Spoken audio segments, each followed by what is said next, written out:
Hello and welcome back to Crit Happens Plays Cataclysm. This is a level 22 parts, two-shot, whatever you want to call it. I fucked that up anyway, so I'll just record an intro later. Haha.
5,000 years before the fated adventurers mysteriously went missing in the small town of Daggerford was something called the Age of Argon, the first primordial era of Faerûn.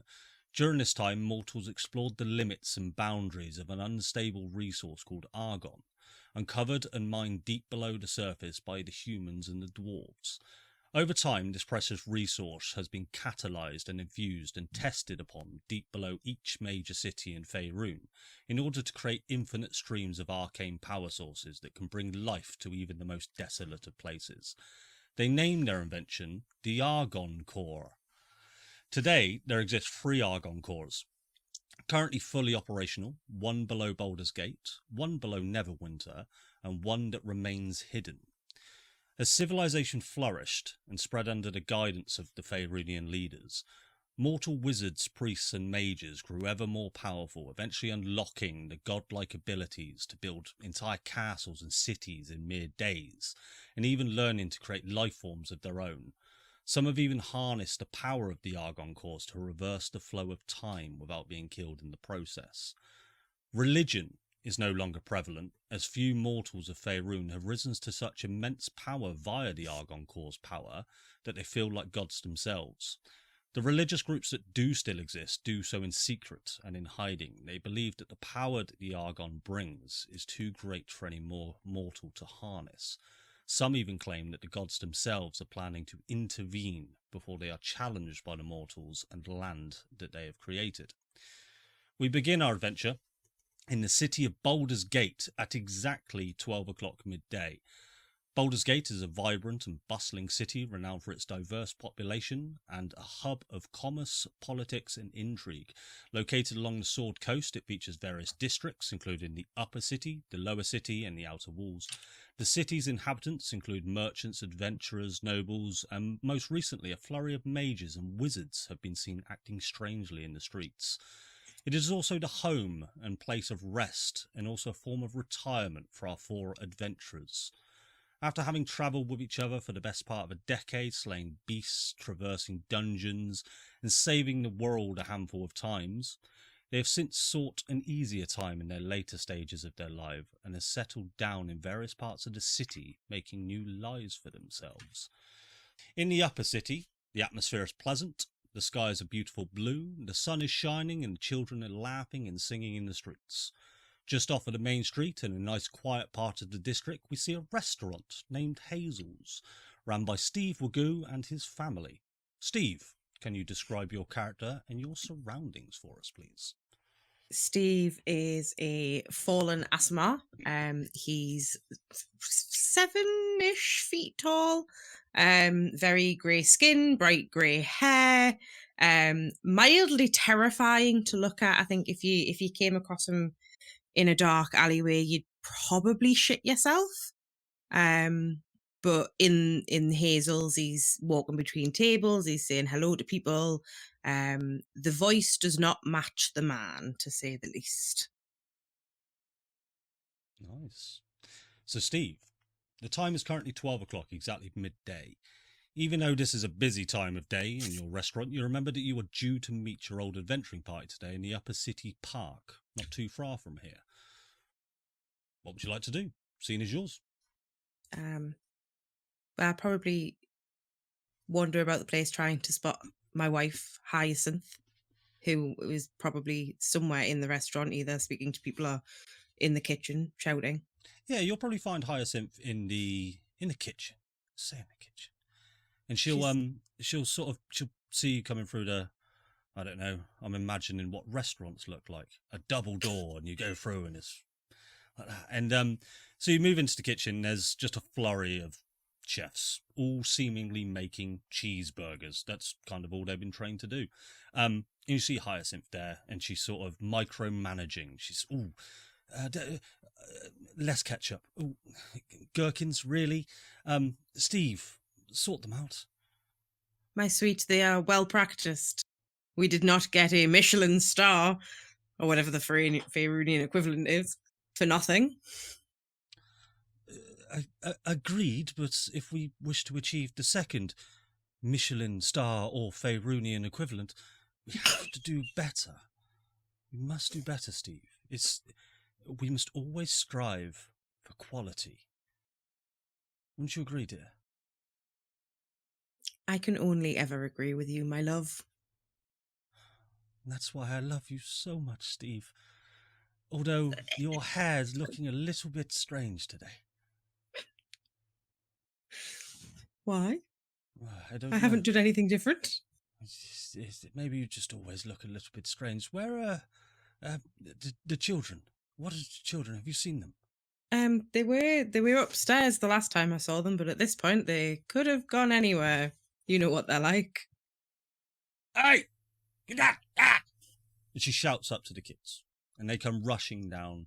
And you see your children there. Hello, Dad. How are you? Having a good day? A very good day. Are you behaving? No. That's my boy. I've done a right stinker in toilet. Mum's gonna be well unhappy. You are definitely your father's son. You know, you told me once that if I wasn't laying Shrek's fingers in the toilet, then what are you doing with your life? You know? I have no recollection of telling you that. You should not listen to anything I say after having 12 ales. Yeah. What's your plans today, Dad? You playing with us, or you out? I am going to meet my old friends. You remember them? The ones I told you stories about? Oh, yeah. You're an old adventuring party, right? Yes. Oh. I am going to see them today, which means your mother's in charge. I'd sure like to meet them at some point again. You said they were supposed to come to my birthday party and they never showed up. That's the hazard of adventurers. You never know when something's going to crop up. Adventurers just don't turn up to people's birthday parties? Sometimes. There's been many a party in my past that I just haven't turned up to. I consider it rude.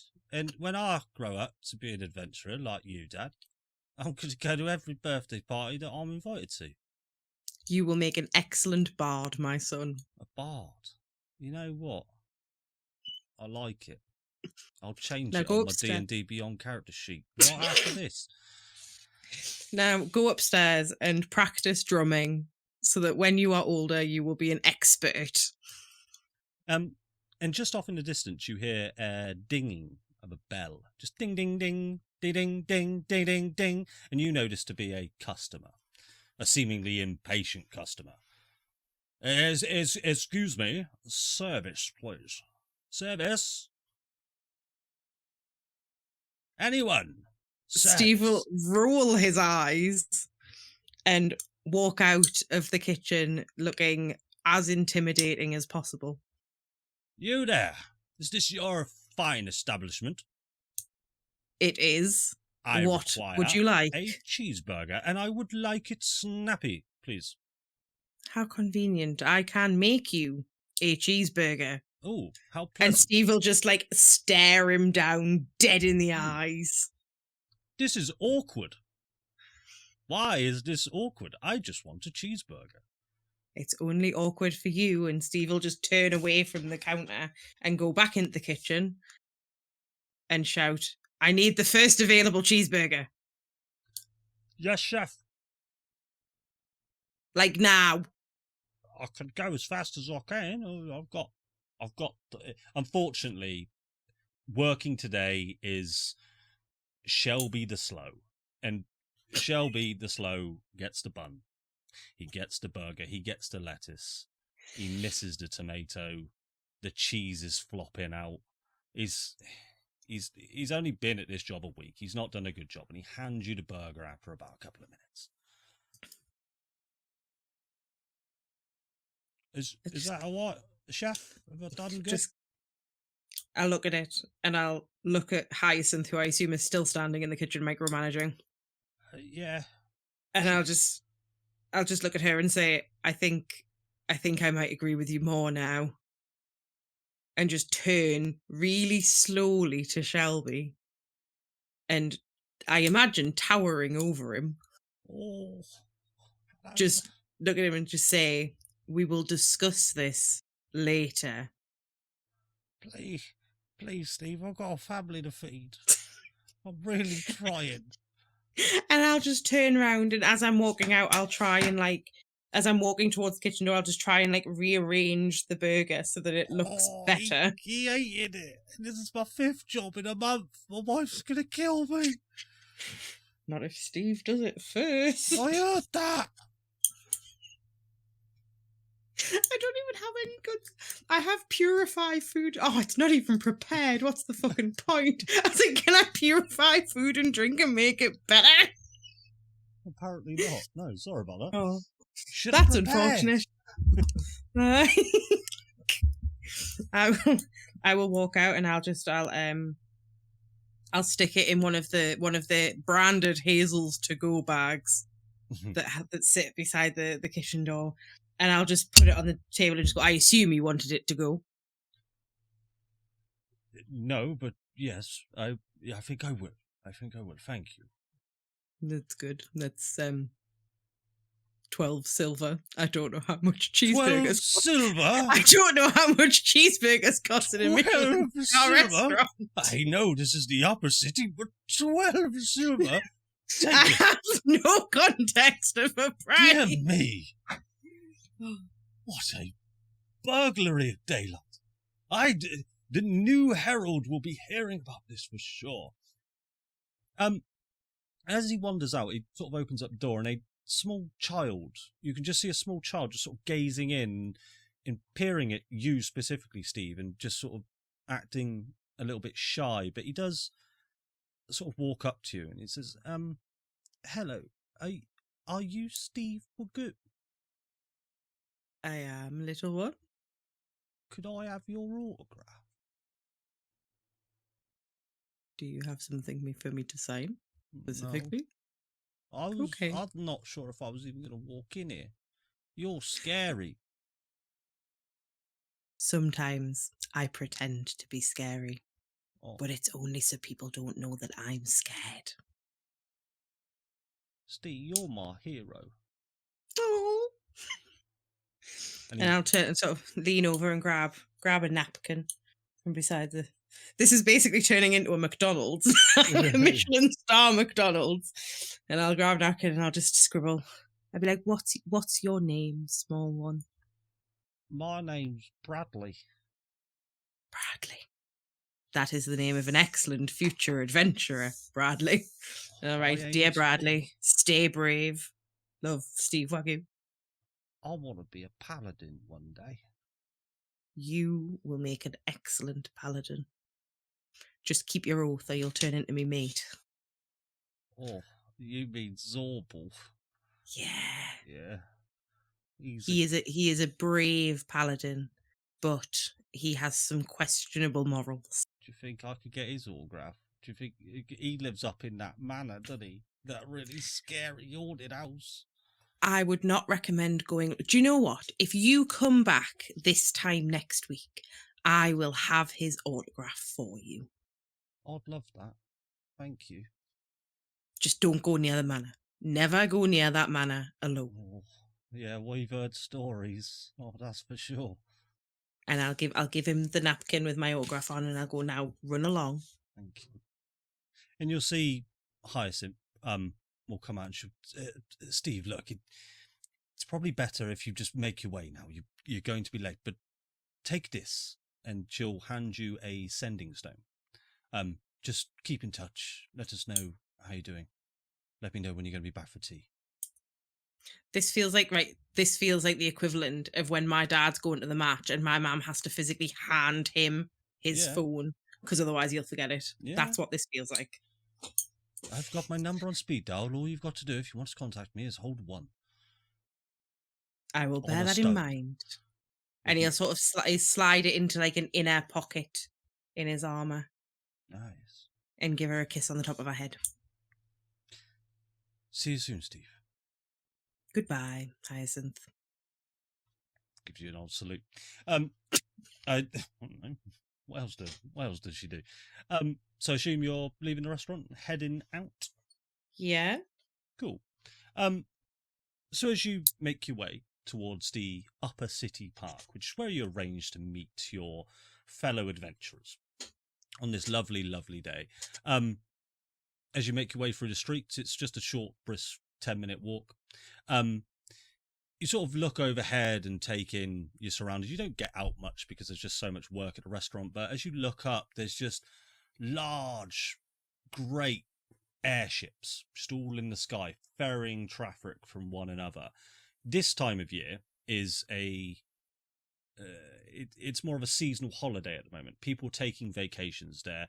Some are leaving Baldurs Gate, but a lot of people are coming to Baldurs Gate. So there's a lot of ingress traffic with these airships. You also, because of the upper city is quite raised, you can also see out over onto the docks of the lower city, and you see there's an awful lot of ships coming and going. So yeah, as you make your way down, you eventually arrive at the city park, and we are going to travel to the north side of the upper city in a very quiet part of the district. The buildings in this area are a little less dense and built from beautifully crafted work stone. Each building is accompanied by its own walkway and area of grass outside the front, which is maintained by the area's groundkeeper. We land at a large ornate building. The sun is shining straight in the front windows, illuminating the simple but elegant decor. Simni, would you like to describe your character and your surroundings for us, please? Okay, so Simni is Leonin. She's quite tall, nearly 6 foot. She was a fighter in her adventuring days, but after the loss of one of the team, she decided to retire into a quieter life. So she's taken up a little shop as an artificer, and she specialises in making sort of glass sculptures, sometimes of pets, sometimes of loved ones, etc. And she's really enjoyed that, and she's trying to push further into her craft. She's fairly well off. She makes a decent living. Lots of sort of high profile clients who pay a lot of money for the work that she does.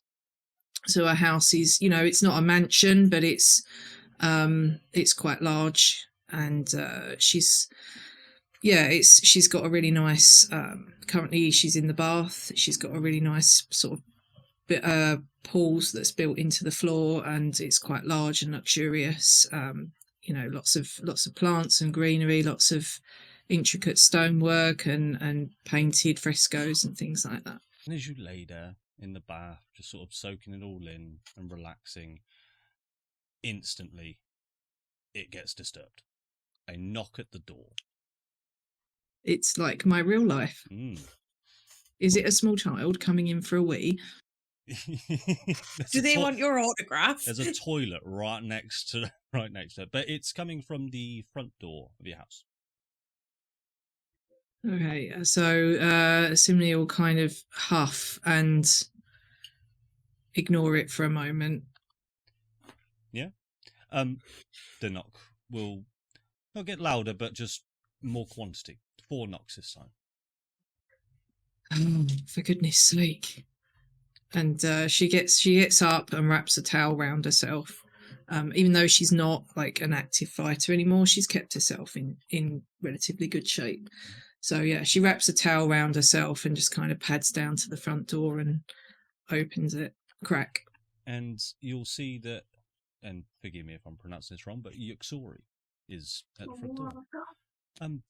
Hi Sydney, have I caught you at a bad time? I wouldn't say this is a bad time for you, no. Do you want to come in and join me? I'm glad to see you. Yeah, I've got plans today, but I mean, I did want to see you just before you headed out for today. Oh well, would you at least stop in for a drink? Cup of coffee? Yeah. Because they have that in Faerun. Coffee.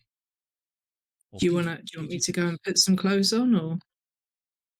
No, you're right. You'll be fine. It'll be an inconvenience. As you open the door, a little bit wider, and you let Yuxori in, you see a Argon device. One Argon device is a large humanoid-looking mechanical being. They sort of stand guard throughout the city of Baldurs Gate. They offer assistance to new people coming around. There's a lot more Argon devices spread out through the city these days, just because of the seasonal holidays, and a lot more people are coming in. They offer advice on how to get around the city. They also protect the peace, anything like that. And as you open the door, you see the Argon device's head just sort of swizzle and just look ominously in your direction. They don't have emotion on their face, but you just get this eerie sense that it's looking into your soul. Sorry, why is that here? Oh, the Argon device. I mean, they're everywhere. I travelled down from mine and I saw about 8. They just stood around. You there? What are you doing? Greetings. My name is Argon Device 145 Mark III. Is this voice pleasing to you? No. Would you mind going away? Certainly. And it wanders off. Thanks. I wish that worked on more people. Come in, Yuxori, and I'll get a brew on. Aye, please. You're supposed to be doing something today, right? Yes, I agreed to meet up with some old friends. The friends that you keep telling us about, is that right? Yes. They're my only friends, apart from you. Oh, that's sweet. I've got a council gathering later on at 5. What are you doing this evening?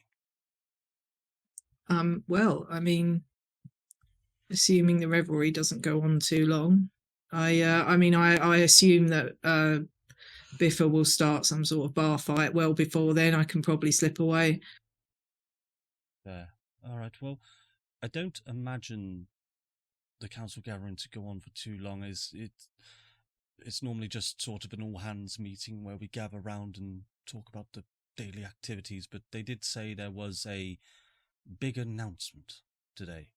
Not sure. It's ominous when they do that. It's normally some change in personnel or somebody getting roles swapped or something like that.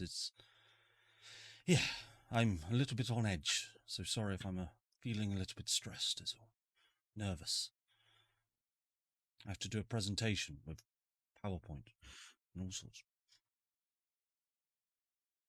That's a shame you can't stay longer. Then I would have given you a shoulder rub to help you calm down. That would have been nice. Maybe I'll come round later and I'll give you a shoulder rub. That sounds perfect. I'll look forward to it. Awesome. Cool. So she'll sit there, just having a drink and a natter with you. Anything else you'd like to do, Simney?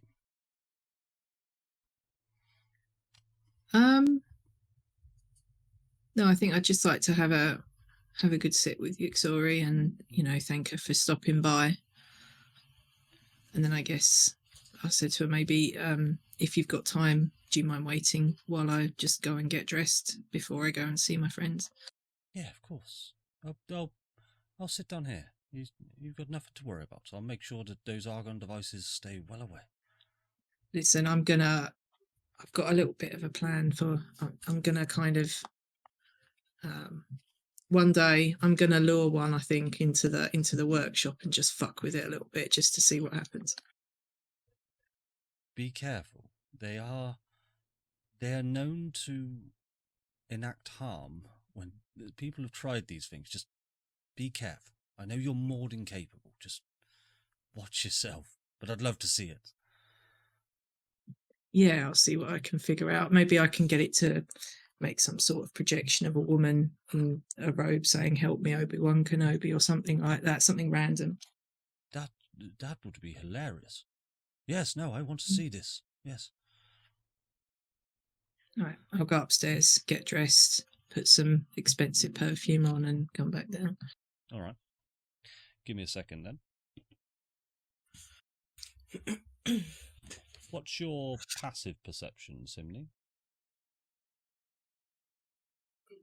That is an excellent question. Let's have a look. Passive perception is 16. Awesome. Okay. Nothing to it. Uh-huh. Yeah, I guess I'll just sit with Yuxori until it's time for us both to head out to our various meetings. Yeah, I must dash, and she'll take your hands, and she'll sort of say, "It was lovely to see you, and I can't wait to see you this evening." I will look forward to it. I can't wait to see you either. Thank you so much for stopping by. It always brightens my day to see you. And she'll sort of just stroke your hand and she'll look deep into your eyes and she'll just say, "Be safe," which is ominous. She's never really said that before. Yeah, you be safe as well. And I hope that I hope this big announcement isn't anything for you to worry about. I'm sure it'll be fine. Come on, let's go. I'll walk you some of the way. It's on my way anyway. And as you head out, lovely part of the upper city. There's not too much foot traffic on your way here. It's about 20 minutes away from the city part where you arrange to meet friends. But you also see the large airships above, but you are also getting, you know how you always see one car drive across a road and then you suddenly see loads of those cars? That's what it's like with these Argon devices. Now you've noticed one, they're everywhere. They're sort of posted up at every corner. You can see some, there's an old man going, "Hey, Argon device, where be the nearest pub?" And you can just overhear the Argon device sort of saying, "I'm sorry, citizen, I didn't understand the question." And this old man's getting frustrated and "The damn Argon devices, what are you even good for?" And what he does is he knocks on the head of this Argon device, and it instantly, with very little hesitation, grabs the old man's arm and then releases it. "Refrain from attacking the Argon device, otherwise we will retaliate." And it'll just put his arms down. Warning 1. And yeah, as you head towards the city park, you will see a lot of these Argon devices. They all look the same, all just emotionless. And you eventually arrive at the City Park. So, cutting away from Simney, we now move over to the most desolate part of the upper city. Construction work and old buildings are all over this district. Every century or so, decrepit and faulted buildings are stripped down and destroyed, with new updated buildings taking their place. The citizens of Baldurs Gate tend to avoid the area, as there isn't much enticing to the general public, but also for another good reason. Zorbel's House of Heroism, an old manor house hidden away in the outskirts of the construction. People know it's owned by Zorbel and what that name means, but it doesn't stop the children creating horror stories about the building. Zorbel, may you describe your character and your surroundings for us, please? Okay. Go. We see a sort of hunched over figure wearing cracked and bent armour and over tattered, ripped sort of cloth clothing, hunched over in a quite empty room with sort of destroyed furniture and torn curtains sort of just pushed to the sides of the wall. He's hunched over, just making horrible noises, gnawing into something in his hands. He sort of stands up, and he is a sort of dead-looking, blue-skinned goblin with hollow eyes and bits of skin just peeling off him. He is just having breakfast. Awesome. And your roommate, I don't know the full title of this relationship, Borscht will come into the room. Hello, I am Borscht. What do you want now? What? I'm eating. What are you doing today? What do you mean? What you do?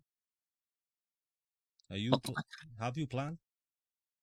Oh, well, yeah, I've got to go see some old people. Oh, really? Your old friends, yes? Yeah. Oh. A sewer pipe broken again. Oh, what? Making strange sounds. Which one? I don't know. You are in charge of sewer pipe. That is your only job here. Oh. Don't do this to me again, Zorbel. Why did I call you Zorbel? Wait, fuck. That's my name. Borscht. My name Borscht. I introduced myself in every conversation as Borscht. Yeah, it is my name. I am Borscht. You are Zorbel. Are you okay? No, I don't. I'm missing quite a significant part of my brain. What are you eating? Oh no. I found it. Where? Guess. Apparently, my apparent only thing I do here.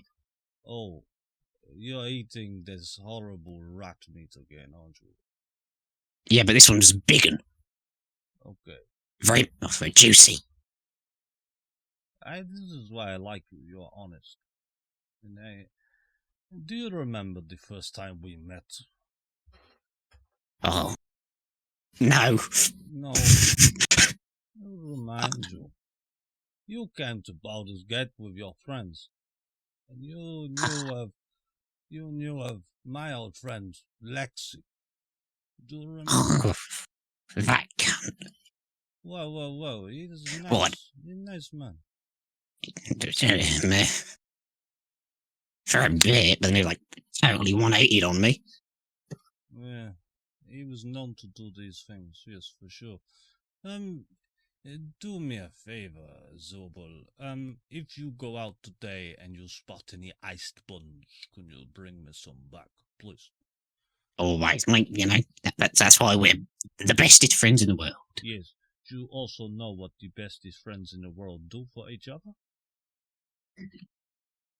What? They fix the fucking sewer pipe when your friend said you broke it. I don't know where you think I got, trained to be a plumber. Look. I don't know where you think I have that sort of skill. Look. I traverse pipes. I don't get sick. Exactly. This is my point that I bring to you right now. Zorbo, you have your secrets. I see you scurrying around Baldurs Gate underneath sewers and all of these things. Your hidden entrance in mana, I know where it is. It is making horrible sounds. You best watch it. I so hid that better than you can find it. No, I'm pretty perceptive. Someone told you, I bet they did. Yeah. There's no way you found it. All right. Don't, you're offending me now. I will have to fight you. And you know I will win. Nah, all the times we fought, we've always been even. You'd win the one, I'd win the next. True, but I don't want to fight. I just want you to fix sewer pipe. Get me an education, then. We could potentially sort you an education, my friend. What you would like to learn how to fix sewer pipe? I wouldn't like to, but you've better have pushed this responsibility to me. I mean, I already have a job. I have a professional title in this city. Yes, I get paid by the city. You sit around all day doing nothing. With your life, No. You used to be somebody, used to be something, used to be an adventurer. I looked up to you, now you sit around eating rats from sewer. What? It's an acquired taste. But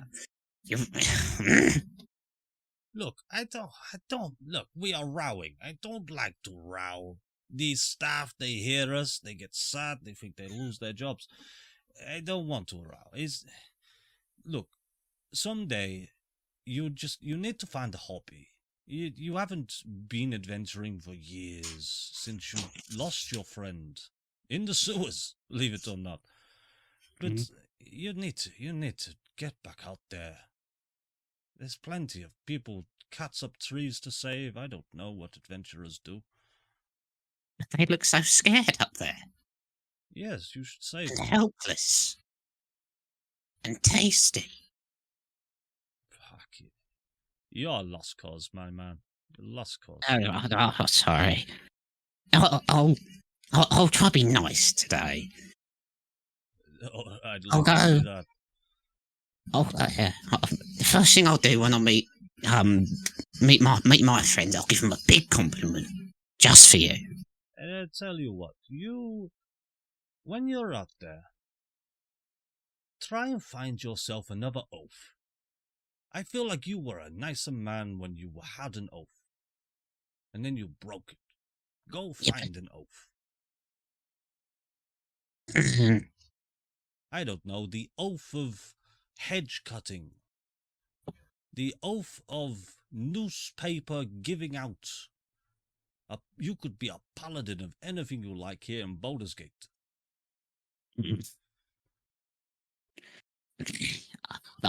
I tried when I had my oath. I really did.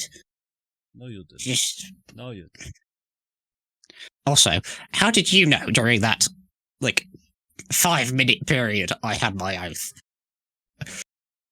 Because I just assumed you had an oath because around you is this 30-foot stink cloud of a hate aura. Yeah, but that It's makes fucking all disgusting. but that makes all our staff extra strong. That's why I'm here True. all the time, True. so I can buff. Yes. Well, I mean, they don't really need buffing because they don't do anything either because there's nothing to do here. It's a Yeah, but if yes. we've got the home guard here, Fair. they're old people. Okay. This is going nowhere. Go find a job. Goodbye. I get paid by the city. Do you I have a I'm a lord. Yeah, lord my ass. Lord of lazy bastards. That's what you are. And Borscht will bugger off me. No, Bush, please. I'm sorry. I'll hang out with you later. Just well, fine. And as you sort of make your way around your manor, you do notice the some of the, you know where the entrances to your sewers are, and they are making random noises. You've never really heard these noises before, but there's a lot of booming and echoing coming from around the mansion. But you don't see it as too strange.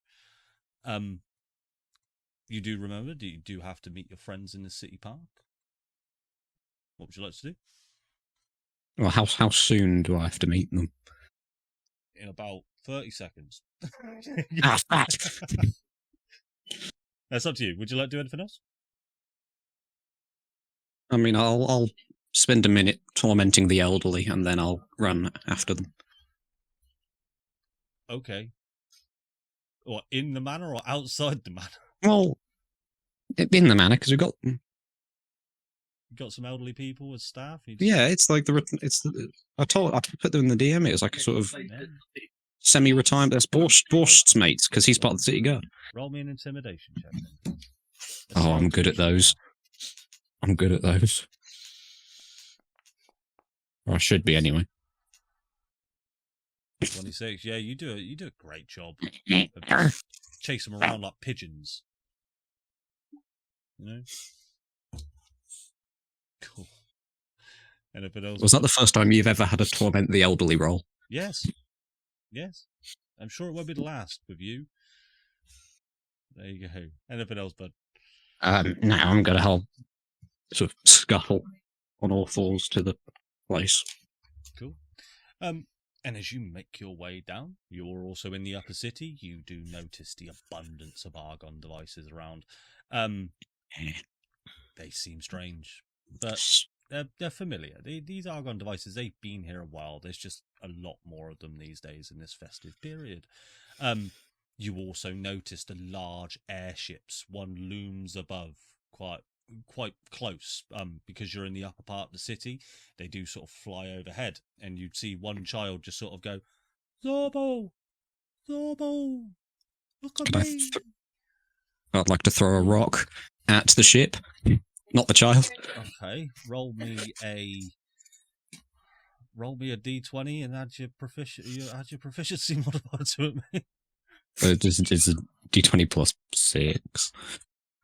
I'm disappointed that you didn't throw the child at the airship. No, the child was in the airship. Oh, okay. Yeah, the child's looking down, just... Yeah, So you are technically throwing it at the child. Yeah, with love. And you're rolling it as a Mr. Neil. That's really well. Good. I don't have access to tokens. I didn't press on it. All right, fair dues. So I don't have Zorble as my thing. With a 21, you do throw the rock using your strength. Unfortunately, the airship is just a little bit too far. It is 200 feet in the air. Like, as far as an airship goes, that are absolutely humongous. They carry hundreds of people to and from places. Yeah, it is still quite the distance. You do have a good arm with 21, but you do miss, unfortunately. And he just goes, Don't do crimes. Fuck you, Zorbo. Balance. and it drifts off. And you make your way to the city park. Cutting away from Zorbal, we move over to the opposite side of Baldurs Gate, to the lower city. The upper city is where the high nobility individuals reside and discuss politics. The lower districts are more industrial-based, offering most of the labour-based work to the citizens of the city. The buildings here are clinched together like sardines in a tin. Making your way through districts here involves navigating a series of alleyways like a maze. The atmosphere is hearty laughter, drunken folk stumbling through the trash on the side of the streets. The lower city also boasts the best taverns to the folk that live here. One such tavern is the Cod's Peace, where they hold weekly bare-knuckle fights on the final work day of the week. The fight being held tonight will be a spectacle. A lot of people have shown up to witness it, so many that most people are just peering through the windows, as there is simply no room left in the tavern itself. An elderly turtle by the name of Sea Salt stands in the centre of rooms, surrounded on all sides by propped up wooden chairs and tables to form a fighting pit in the middle of this tavern. Oh, welcome, one and all, to a fight you will never forget. In the yellow puke corner, we have Sid the Simple, the man with a simple mind but the strength of a titan. In the piss and brandied colour corner, we have Biffa. Biffa, would you like to describe your character for us, please? Yeah, of course. So Biffa is this kind of red, rust-coloured kobold. Doesn't stand much more than sort of 3.5, 4 feet. Very skinny but lean. And it gives off that impression of being very restless. You can definitely tell that they've had a couple of tankards of ale at this point as well. Even though it's midday, somewhere's always 5 o'clock somewhere, right? Yeah. And yeah, so they're kind of like gearing themselves up, doing those kind of normal warm-ups that fighters often do before they go into the ring. And you can just like hear it just psyching him all up, like going to the crowd, playing the crowd. You can tell that this has happened a large amount of times before. That this is all very routine at this point. Yeah. So, yeah. And the crowd is receptive. You are, according to the crowd's reaction right now, and there is a large crowd, you appear to be the favourite. Now, what I'd like you to do is we're going to do a series of contested athletics checks to see who wins this fight. Okay. Biffa versus Sid the Simple. So can you go ahead and roll me a d20 for me, please, and add your strength modifier? Strength, yeah. Strength, yeah.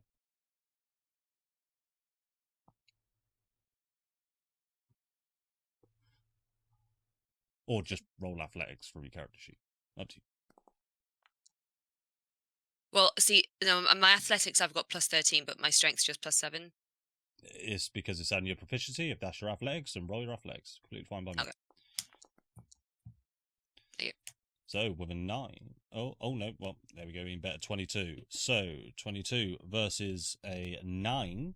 As a rolling this in front of me. Describe how you get the first blow on Sid the Simple. Okay, so Biffa will suddenly wheel round to the ring and you'll just hear him go, ah! And then he will just come flying and immediately just like almost kind of like full on slap him in the face with his claws as he kind of comes on through. And it happened so fast that Sid the Simple just couldn't kind of get ready for it. Yeah, ow. Biffa, we were supposed to be having a friendly boxing fight. That actually hurt. That's what fights are for! Oh, okay. And Sid the Simple is going to go ahead and attack you again. So go ahead and make another athletics check for me, please. Road rolls are going brilliantly. 23.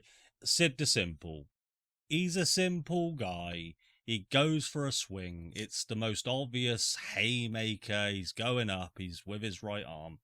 And you instantly dodge it. Easy as that. Oh. Come on, try harder! I'm trying as hard as I can, Biffa. I can only do so much. And go ahead and roll me one more for me, please.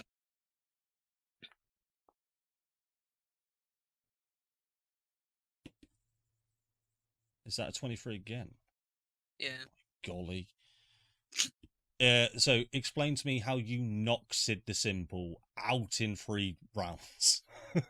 So I'm just kind of like dancing around him, like, and I'm just like almost at this point standing still and begging him to hit me, and it's just not happening.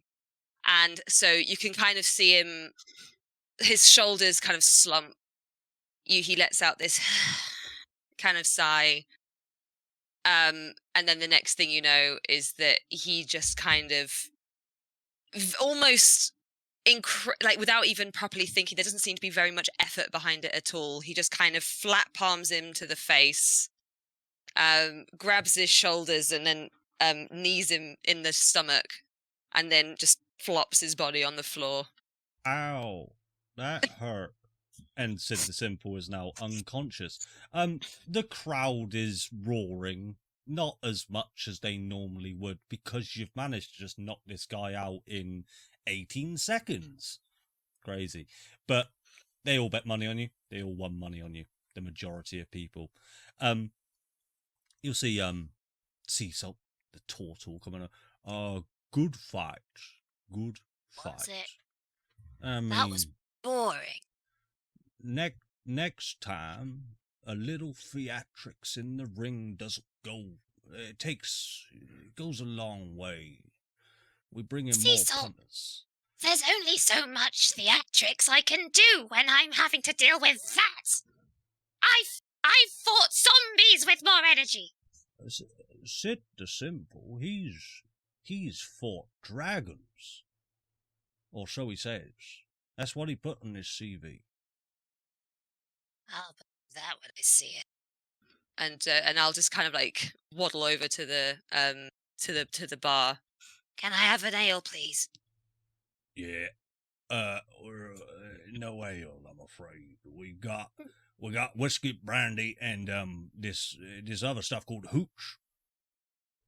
It's the strongest. Hooch. I'll have that then. That's 2 silver. I've got the same issue as Steve Magoo. I don't know money. Just take it out of my winnings. What winnings? That? Oh, yeah, okay. We owe you money for that. That's how these things work, right? Oh, friends. I'd like to think so. What are you up to today?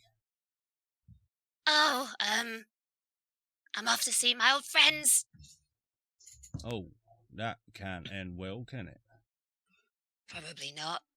Uh, Never does it? Not really. I might get a nice cheeseburger out of it, though.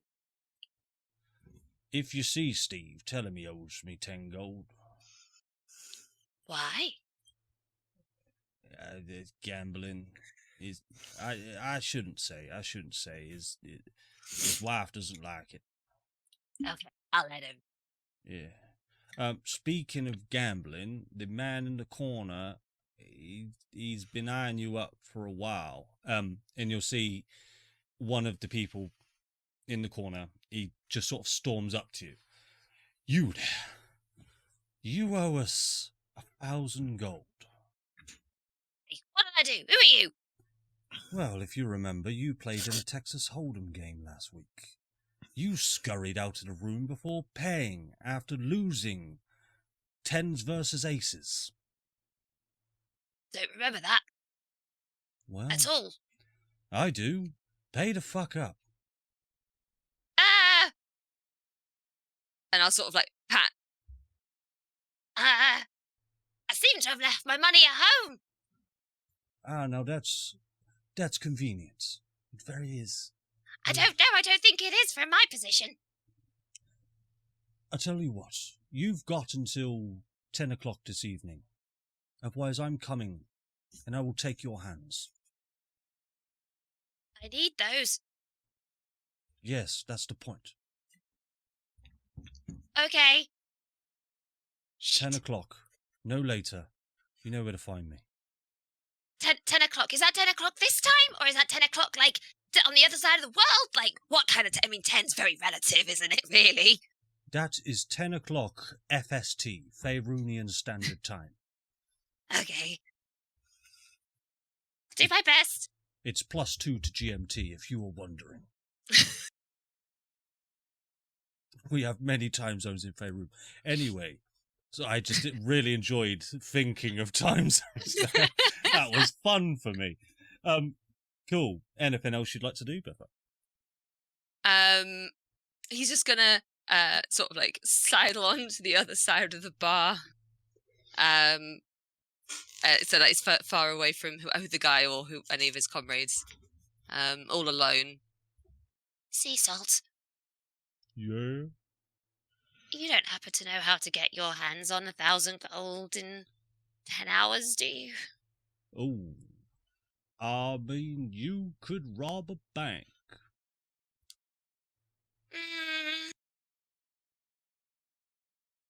Don't think I'd be very good at that. Aren't your friends, how'd you word it, fucking loaded? Yeah. Steve might have something. Dorbal, possibly. Simney doesn't like me very much. Oh, now that's not good. But she's not been herself since, Oh, Hazel. Yeah. That was a tragic story. That's for sure. At least that guy, the evil mage or whatever you called him, he's done for. Right? At that point, if he's drinking his hooch, he's gonna slam it onto the desk. Yeah, but it wasn't by us, was it? Should have been us. Well, what's done is done, and there's no point wallowing in self-pity. I'm not self-pitying. I was robbed of my vengeance. He made us look like fools. Killed one of us in the process. Yes, he did. I'm sorry. Oh, that's the wrong answer. Oh, I'm sorry. You'll be okay, Biffa. It always works out in the end. Well, You've made maybe. it this far. Otherwise I'm without my 8 fingers at the end of today if I'm not careful. Yeah. Well, see you soon. Bye. Thanks. Yeah, I'm gonna go get me some hooch. Cool.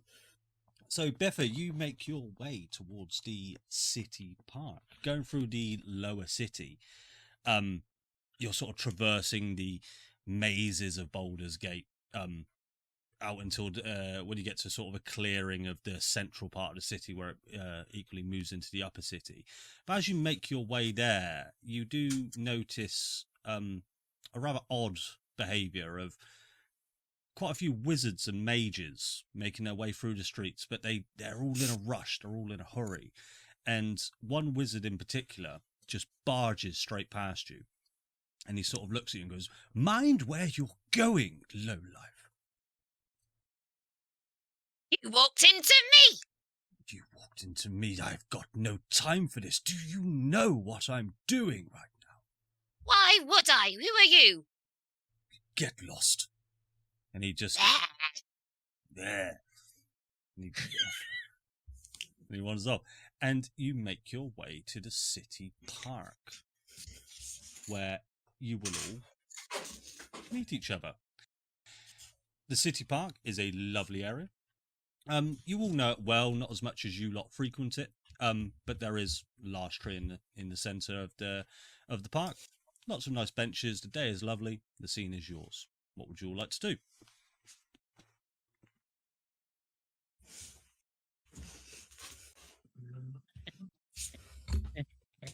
The awkward silence of the old adventurers meeting up.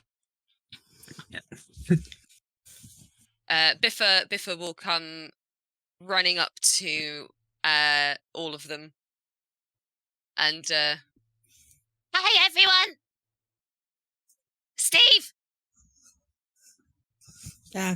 Biffa, what have you been up to now? Apparently not very good things. I need 1,000 gold. Do you have 1,000 gold? I'm fine. It's nice to see you. What the fuck? And apparently you owe 10.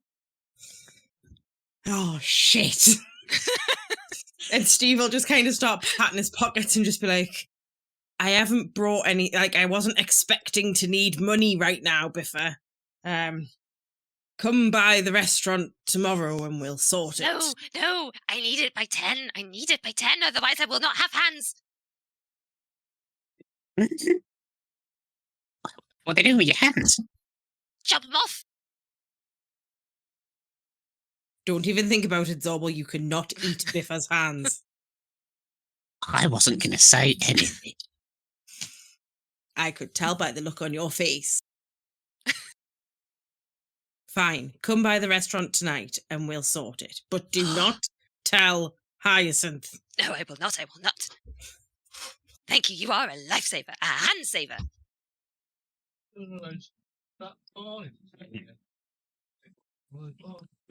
How are you all? Biff, you look presentable today. Thanks. Have you done something with your teeth?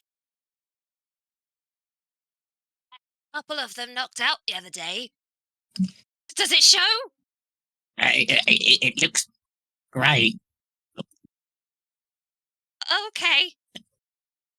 Steve's just going to turn to Zorbel and kind of like put a hand on his head and just go, have you been charmed? No, I'm just being nice. You don't do nice. How dare you, you good person? You stellar individual. Have you had a fight with Borscht? Oh, That's a yes then. I can tell one. What was it this time? This is on him. I'm not a plumber. Did anybody say you were a plumber? He apparently thinks I am. Why do you need to plumb? Apparently my hidden tunnel, which is not the sewer system, is making a weird noise. And it is disturbing the residents. I personally don't mind. The sewers are making noise. Yeah. Oh, has that been happening to you? Got noisy toilets. Has it been curry night recently? Oh, might have been. Oh, fuck, I think it was. Oh my god. I don't know another one. Do you owe Borscht an apology now, Zorbel? Oh. I'll go now. Yeah, No. Just wait, my friend. Just wait. You do remember you did have a curry 3 nights ago. Vindaloo. Lovely. Oh. Steve will turn to Simney. Simney, my friend, you look radiant as ever. How is the peace and quiet of the upper city treating you? Thank you, Steve. I have to say, it's a far cry from here. Yes, it's very peaceful, and I'm enjoying my retirement. How goes the search for the second star? It's slow. We can't seem to get the right chefs. They all...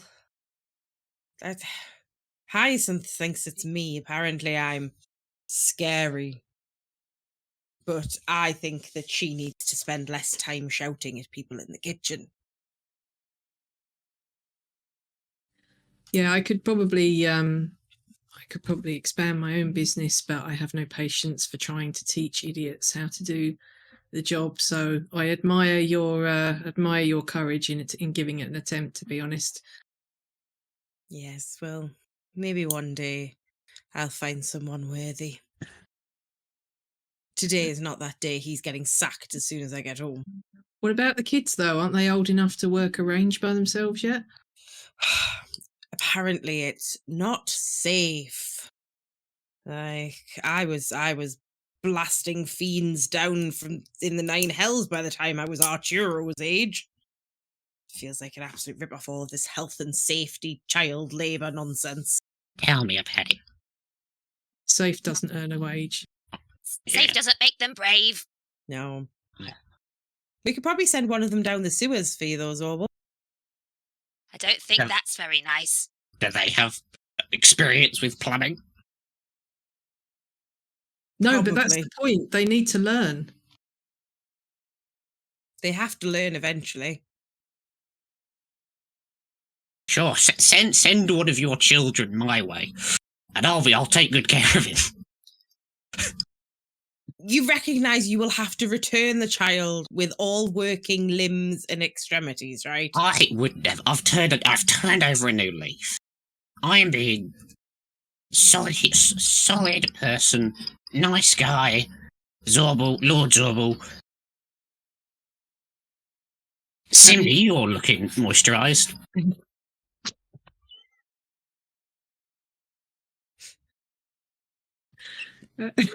Thank you for noticing, Zorbel. You're looking. You've got more skin than I'm used to seeing you in. Thank you. I've been working on it. Whose skin is it? No comment. And this is why Hyacinth doesn't let me send the children. You throw me a bone. I've not got much left. But it's very awkward business in the skin trade. Guess that's because people don't tend to want to buy rotten skin. Yeah, well, I'm currently at a deficit, so when in need, you have to do some not very nice things. So if you've turned over a new leaf, are you maybe considering taking a new oath to be the oath of the nice guy?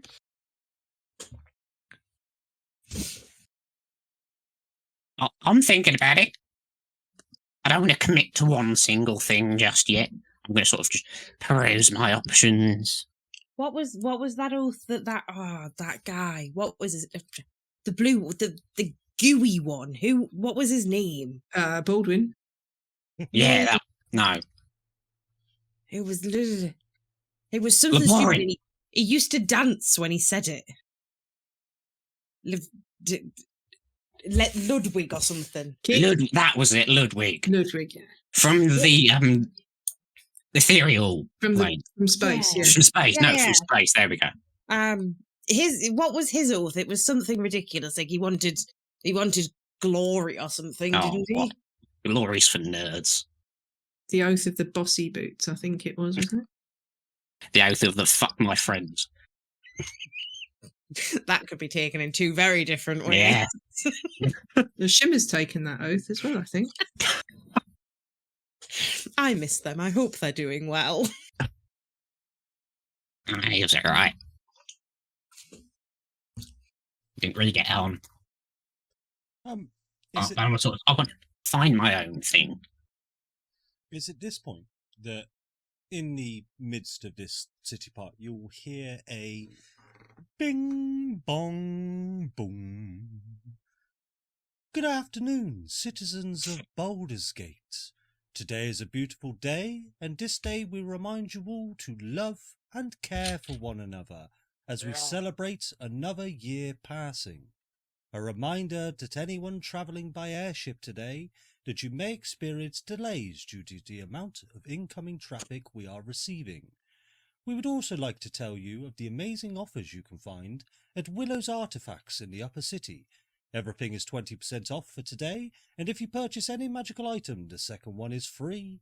Have a wonderful day, citizens, and as always, trust in Argon. Boom, boom, boom. And you will know this as a city-wide announcement system.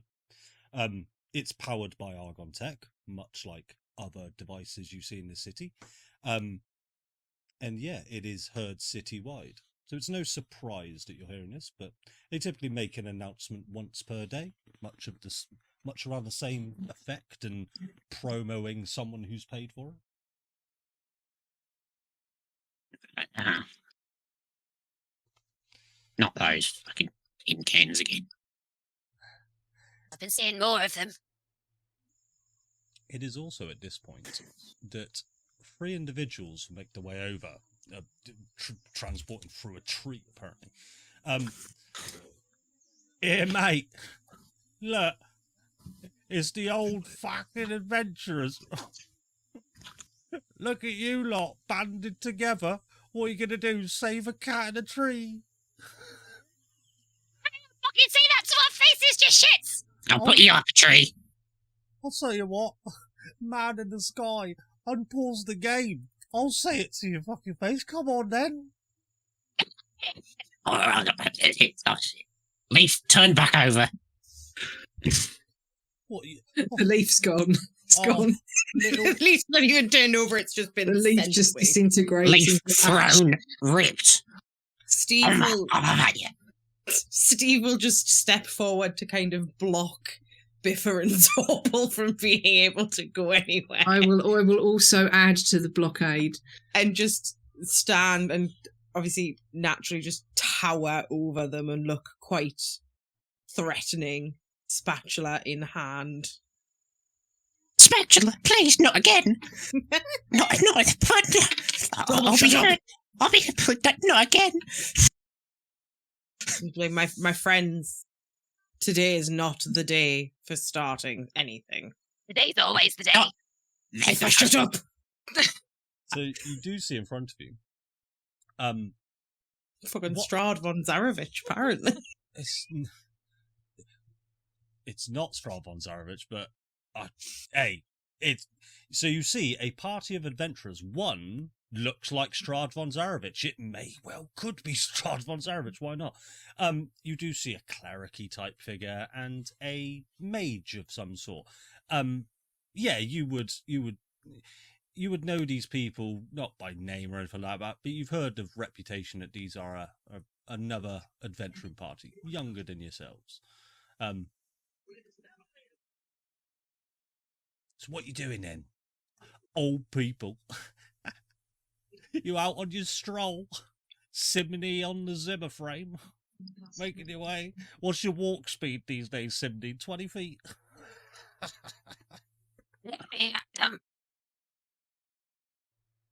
Listen, Biffa, if you end up getting arrested, you're not going to get your 10 grand, okay? So, or 1 grand or whatever it was.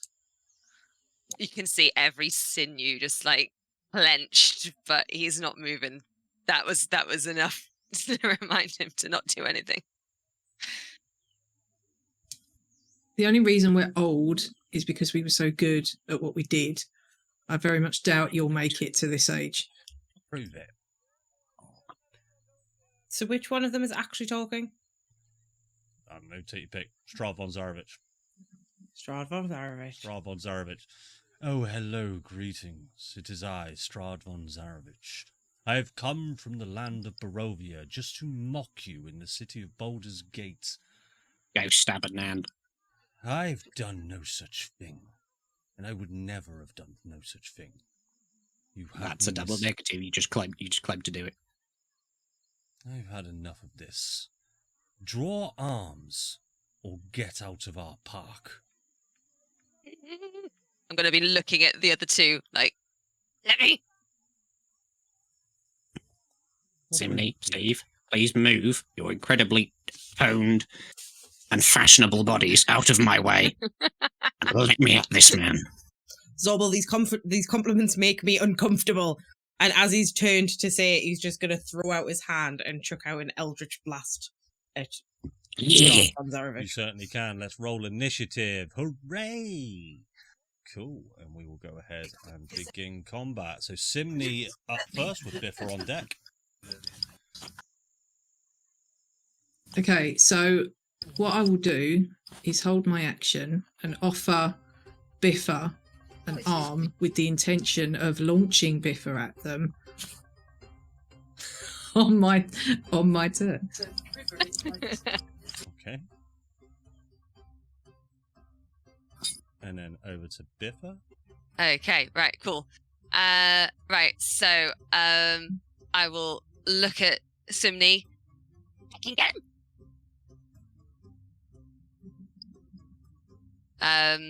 And I will bonus action rage. Yep, just go ahead and hit it in Foundry for me. It should be in your features, and then it will apply your auto damage and stuff like that. It'll be in features, so That's it. there we go. Awesome. So you are now raging. And you said that you were going to launch me at them. Yeah, I will literally throw you at Strahd's face. Okay. All right. So are you Biffa, are you a medium-sized creature or a small-sized creature? I'm small, I think. Okay. I'm gonna say Simony, roll me a d20 and add your strength modifier to it, please.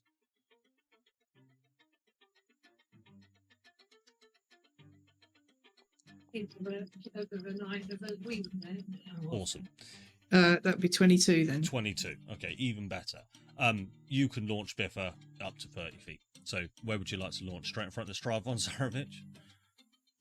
Disclaimer, this guy's not Strahd von Zarevich. Biffa, do you want to go for Strahd, the mouthy one, or the cleric? Whoever you think. I'll just take it. I'll just chuck him at Strahd's face. Awesome. I'll tell you what. I'll move your token for you, Biffa.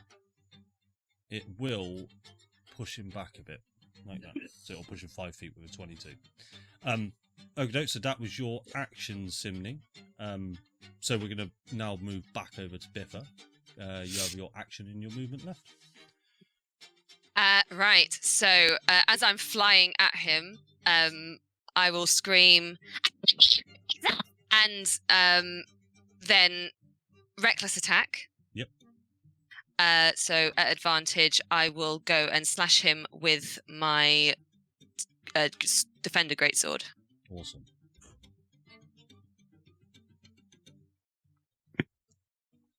So 29 will hit, so go ahead and roll damage. So that will be damage fast, it says. So what weapon are you? Defender greatsword, so damage Yeah. fast, because that's only a two-handed weapon. 22 points of damage. Awesome. Okay. And then I will do my second attack again. Go for it.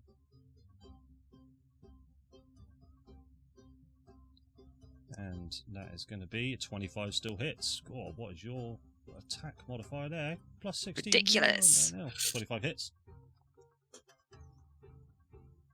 23 points of damage. Yep, so with those two large slashes of the greatsword, while you're raging, while you're recklessly attacking, he takes 2 large hits, and a look of regret is in his eyes as you do that.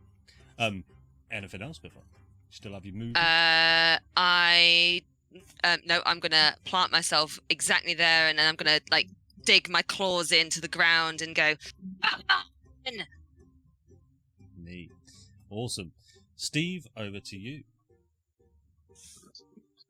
Steve will, in fact, come here, walk forward so that you can see everyone.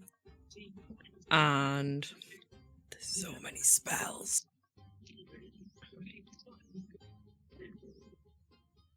He's going to cast command on the cleric. Go for it. So Is the it- just so for clarity, then it's this one here is the one that looks like the cleric. Yeah. Man. And what will be your command word? I will just say grovel. Grovel. Oh, that's going to be a 9. It's I that- assume the DC is higher than a 9.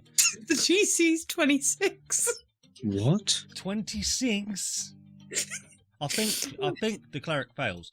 So the cleric will. I believe the command goes off on her turn. So Yes. I believe so. Okay, so we'll see what happens when we get there. Anything else, Steve? I don't know what bonus actions I have.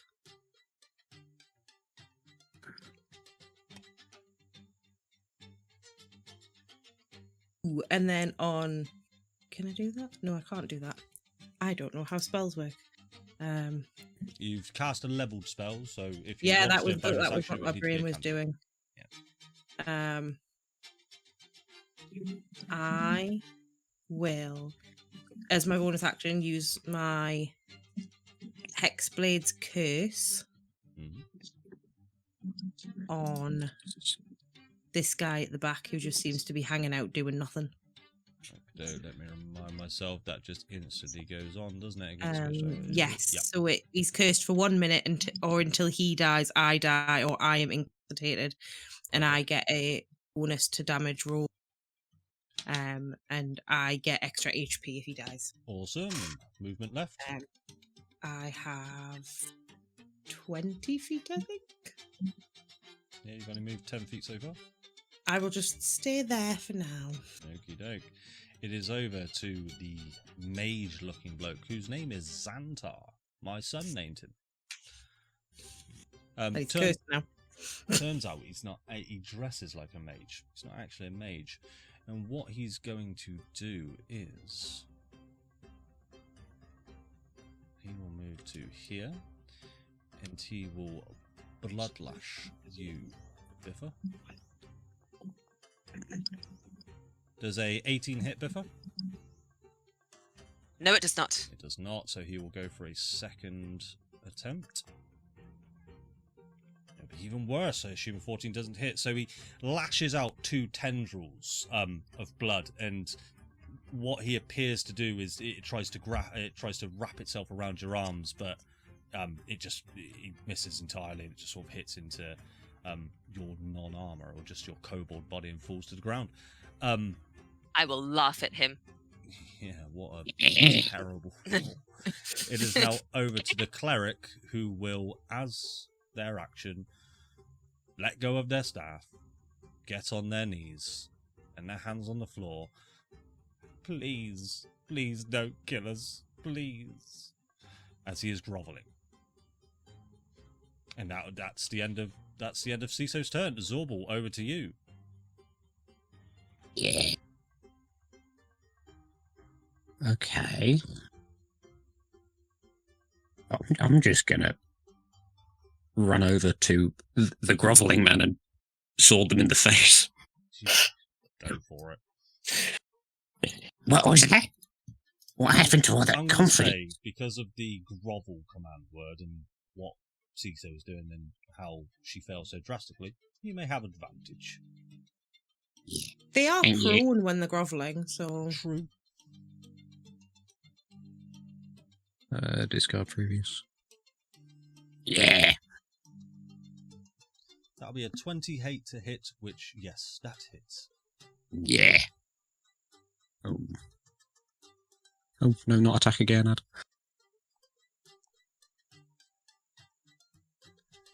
Cool, that will be 23 points of damage, 1 radiant damage. Fantastic. Give up. Yeah, well, right now she's grovelling to Steve, so she's not going to say much to you. Bonus action or movement, sir? Well, I've still got extra attack, so I'm going to Oh, yeah. spread the love. I'm going to give them to the weird, as I'm weird that guy. My name The- is the- the- Xantar. I don't give a shit. I come from the astral plane. Oh, I hate you lot.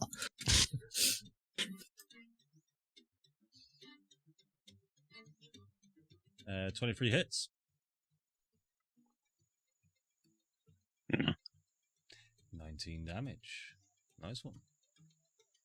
What sort of how does your Holy Avenger rapier look? Is it sort of how you expect it? It's no, it looks, for a divine weapon, it looks surprisingly handmade. Nice. Whatever, he found it and it was alright. Somehow, over the course of time, I like it, buddy. he's just stuck things to it. It is over to Dragon Darkblade, named by my son, but it is now Strahd von Zarovich. Of course. Strahd von Zarovich will... he is going to use, because he doesn't know too much about you all, he's going to use Dreadful Aspect. So, you all need to make a DC 13 saving throw or be frightened. However, I believe one of you has an aura that allows you not to be frightened. Is that I correct? also would be- can't be frightened when I'm raging either. Being in my aura of courage just means you can't be scared. I am immune to being frightened anyway. I'm Yeah, very well- glad that I am in Zorbal's or Mm. courage. Welcome, Steve. Yeah, Welcome well, to my aura. there you are. Join me. Strahd von Zarovich is I'm having a feeling very fantastic brave. time. He is going to attack you, Biffa, as he sees his... he sort of lets out this howling cry in order to intimidate you all, and you all just sort of, what? Is that supposed to frighten me? Does nothing, so he's going to go ahead and attack Biffa. 2, 9 Oh, to that hit. poor guy. I assume that doesn't hit. He's going to go ahead and use a Never attack. For a 26 to hit, Biffa. That does hit. That does hit. Lovely. I will retaliate. Alright, hold on then. So retaliation, when you take damage from a creature, there's room for fight, you can use a reaction. Okay, awesome. So let's take that damage. So you will take 8 slashing damage, 10 necrotic. So that slashing damage will reduce to 4 because you're raging, so it'll be 14 points of damage. I assume that's taken off of you correctly. It has. So Foundry will update your health automatically for you. Just making sure that that's good. And then go ahead and take a melee weapon attack with your reaction, please. Right, there we go. On the wrong line. There we go. Would this would still be an advantage, wouldn't it? Yeah, technically, because you recklessly attacked on your turn. I'm going to say so. I don't know if that's the rules, but it is now. That'll definitely hit. Go for damage. 17 points of damage. This guy's looking... Oh, sorry, I didn't target him again. Oh, wait, have I? You're right. I can do it manually. Cool. This guy he's looking fairly hurt, and he will go ahead and use his last attack on you. So 3 glaive swings, and a 10 will miss. He's looking very frustrated.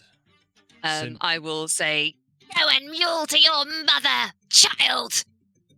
How dare you speak to Strahd von Zarovich like this? Simni, it's over to you with Biffa on deck.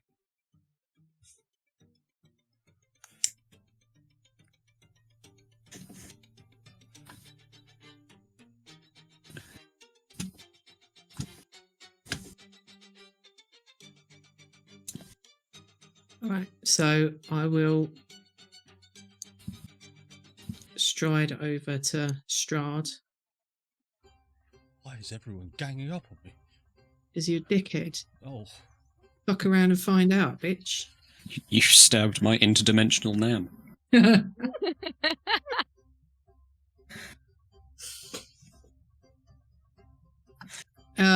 So I don't actually want to kill him, so I'm gonna use my claws to give him a slap round the face. he's looking injured. He's not looking bloodied. So No. Yeah, but I'm making a point. fair enough. So I'm gonna get my claws out and give him a smack. So you know, you think you're big and tough and scary, but you haven't seen anything, mate.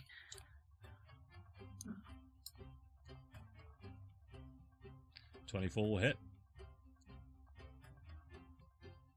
Awesome. 8 points damage. Do you want to describe how your claws just dig into him? Yeah, I mean it is like a cat scratch on steroids, so they're literally just right across his face, Yeah. across his cheek, just mess up his perfect features. Yeah, you notice he's missing an ear already, so you just sort of scrape alongside of it. Awesome. And then I just yell in his face, "Are you all right? Can you hear me?" Oh, damn. Ableism to the max. Ooh, these guys are getting beaten down. Anything else, Sydney? I was just checking because I'm not sure if I get an extra attack or not, but it's fine. Just go for it. I'm really not sure on artificers. You may well do. They must do at some point, right? I know I Only- get one through my reflections, but I don't have any. Okay. Only Battlesmith Artificer does. Okay. Yeah, full disclaimer, I know so little about artificers. Everything else I'm okay with artificers. Alright, you still have your bonus action and your movement left, if you'd like to use it. No, I used my movement to get here. Oh, So in terms of bonus action, there isn't anything I would want to do. So. okie dokie. Steve Wagoo, over to you. I haven't said that in a little bit, have I? Biffa's turn. Yes, sorry. Biffa, over to you. Wow. Right, so Sorry, my friend. The voice in the sky confused her. so I will see what Simni was doing, and thinking that he's not worth killing, I will attack, but non-lethally.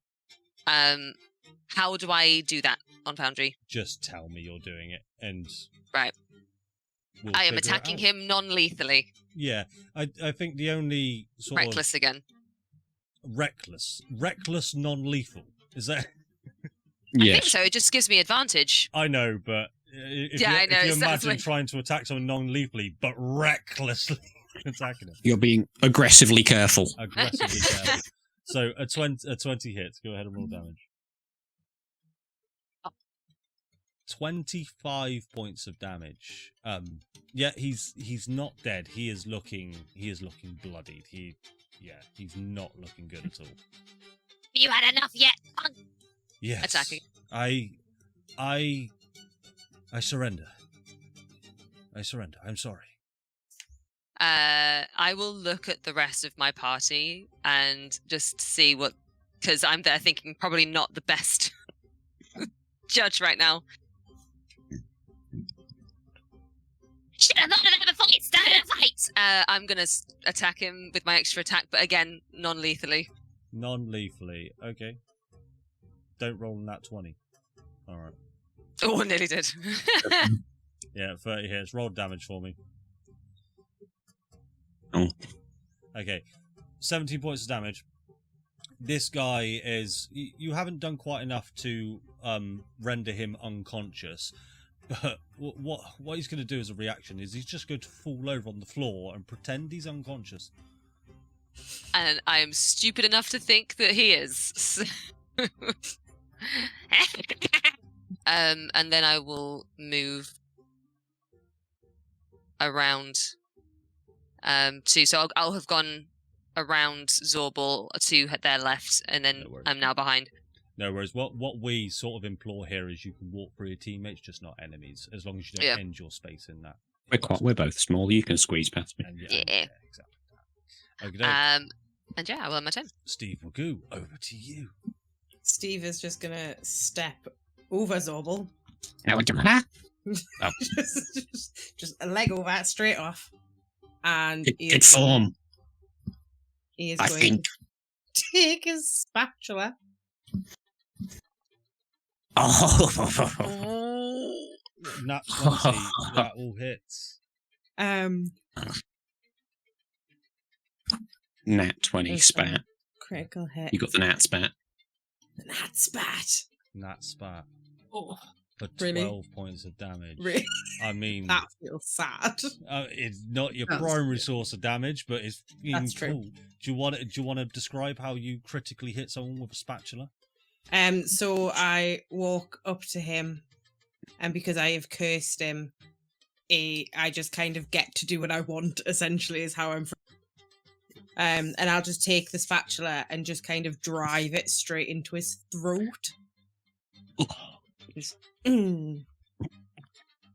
and then whatever happens, happens. That's why Zorbal's traumatized on it. Hey, anything else, Steve? Bonus action.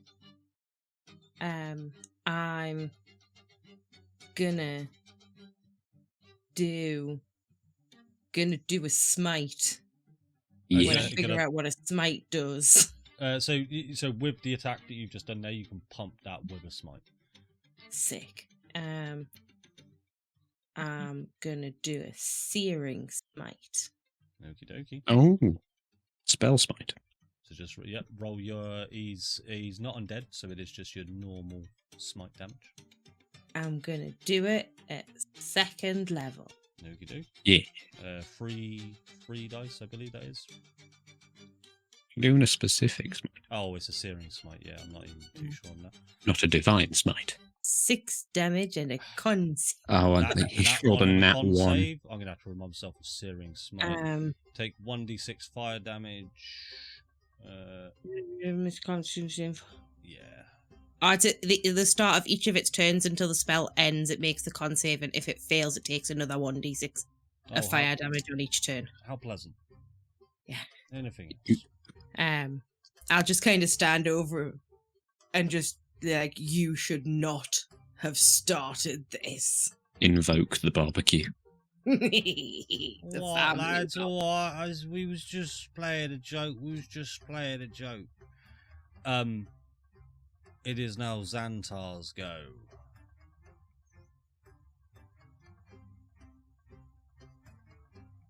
Who will, with his action, he will hold his hands up and say, all right, no more. And he will move back 10 feet. Zorbal, Steve Magoo, Biffa, would you like to take an attack of opportunity on Xantar the Mage? No, I can because I haven't used my action. I definitely will. Oh no, you might have used your reaction. I did. That was when Was it a Dragon hit previous me. one?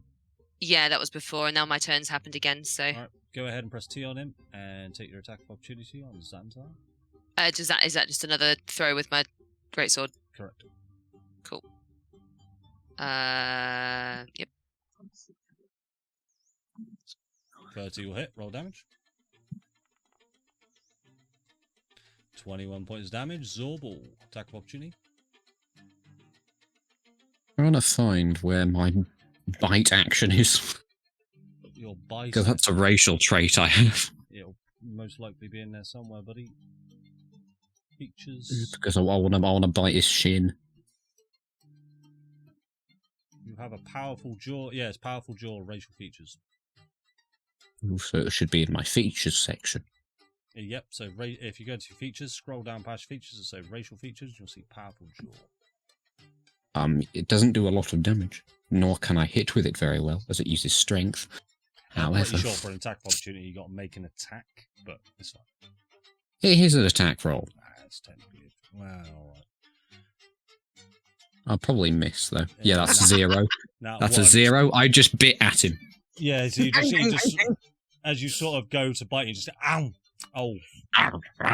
He just looks at you. What's going on, Steve? Attack of opportunity. Can I throw something at him for an attack of opportunity? You are so as he leaves your attack range, he is still within 5 feet, so it will be at disadvantage if you want to throw something. No, that's fine. Flavouring this is I'm just gonna try and like spank him with the spatula as he runs away. All right. 15 is going to miss, unfortunately. I am gonna use my reaction. No, this is my reaction. Yeah, this is your That's reaction. annoying because I have a thing that means I can just wait. This is the problem. I have so much shit that I don't know. Where is it?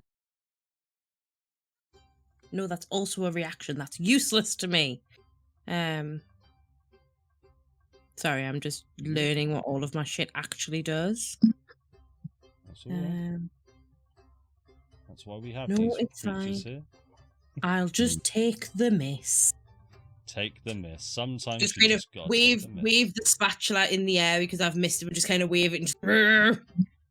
Awesome. It is now over to CISO, who will lower down her arms and say, enough. I mean, she's still on the floor. She is still on the floor. Yeah, we're going to skip straight past and go to Zorbal. Yeah, I want to land a bite on someone, and I'm fine with ending. Go for it then, my guy. Yeah, advantage. I'll try and nibble.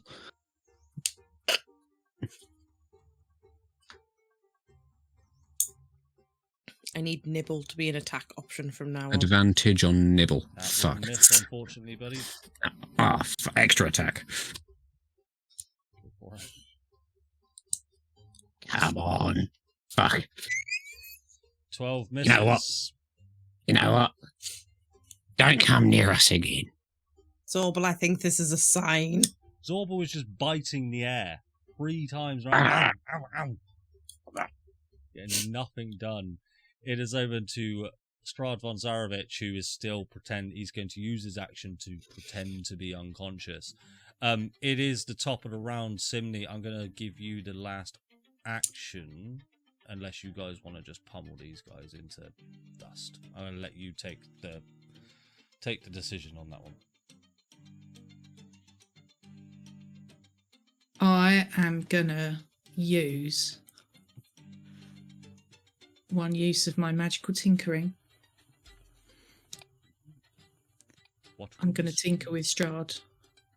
Oh, what? Mm-hmm. And I am going to... What's he wearing? Let's have a quick look. He's wearing just black robes. Okay, so... And plate armor, apparently.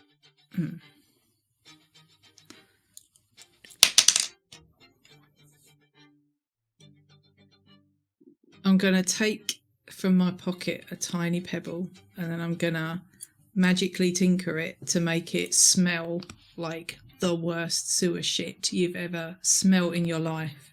And I'm just going to shove it, lodge it in his armour somewhere so that he stinks, and then just be like, lesson fucking learned, you prick.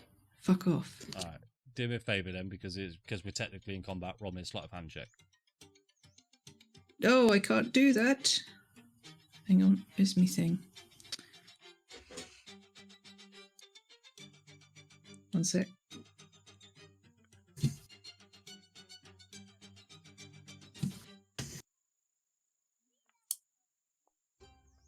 No! So you do manage to get it into his armor, but you've just sort of just lodged it in there. Yeah, it's pretty obvious. Oh, it wasn't. Yeah, it wasn't meant to be subtle. I was making okay, a point. fair enough. You just plonked it there. The guys are giving up. I'm gonna. How are you all feeling about this fight? Are you trying to destroy them? I'm gonna keep going. You're gonna keep going. Go for it. Screaming. What sort of fight is this? Give us a proper fight! I'm going to again. It'll be reckless attack, but non-lethal.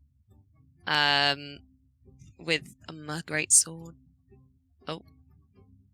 That Advantage as she's still groveling. Oh, And I'm across. Anyway.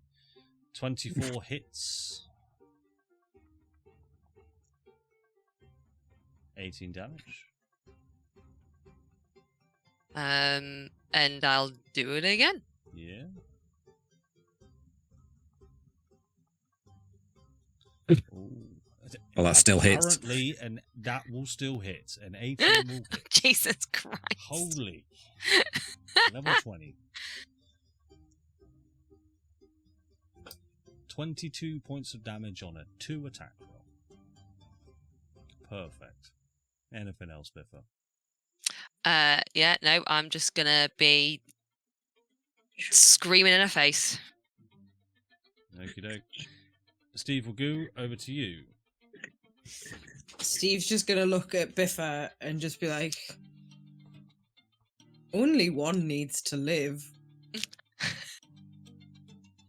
And cast Eldritch Blast at what's his tits, the cursed one.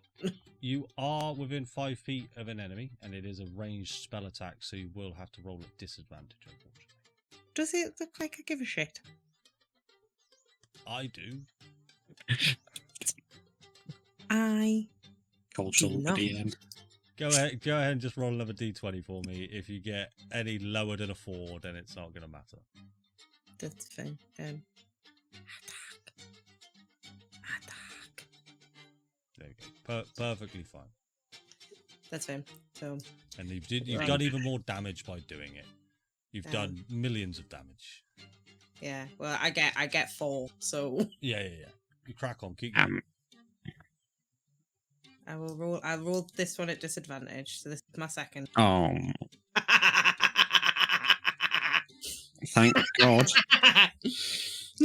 So hold on, that didn't roll critical. Oh, I see. No, yeah, okay, because you rolled that one disadvantage. Yeah. Yeah, this guy is on his last legs. Nothing left of the guy. He's just got Eldritch Blasts, arcane markings all over him. But he is still standing. It is now his go, and he is going to. No, that was only two. That was only 2 Eldritch Blasts. Only 2 Eldritch Blasts. You just did That was one. only 2 Eldritch Blasts. You go for it then. Blast away. Disadvantage again. 20 hits. And Xantar is dead. Would you Oh. like to describe the kill for us, please? So Steve's not actually putting any real effort into this. He's like, with his hands, he's just like flicking up his hands so this little ball of eldritch energy is like flickering, and he's just like flicking it towards him, like he's playing fucking table football or something. And he's just like, a 1, a 2, a 3, and he starts lining up the 4th one as the 3rd one hits, and he watches the guy just drop dead, and he looks at the 4th one, and he's just like, oh.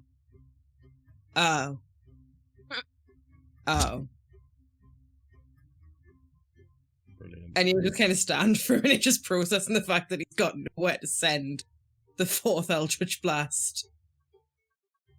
And then he turns. And he's like, and he'll just fire it at the what's that fucking name? Ciso. Ciso. I don't care. Diesel. And he'll just turn and he'll just fire the final one at her at disadvantage because we're within 5 feet. But it's fine because it's Two going to hit her hits. anyway. 11 points of damage. And he'll just sigh loudly and be like, that wasn't as fun as I thought it was going to be. Oh. Ciso, how long does command last? I do believe it was just fair to the end of her next turn, It's wasn't it? literally, yeah, it's the end of her next turn. Makes so. sense. So she will action disengage, move 35 feet, and she will call out to the Argon My Core. opportunity attack. No, she disengaged. Ah, okay, cool. So that was her action, and she's just gonna shout over to the Argon device, help us, do something. Zorbal, it's over to you.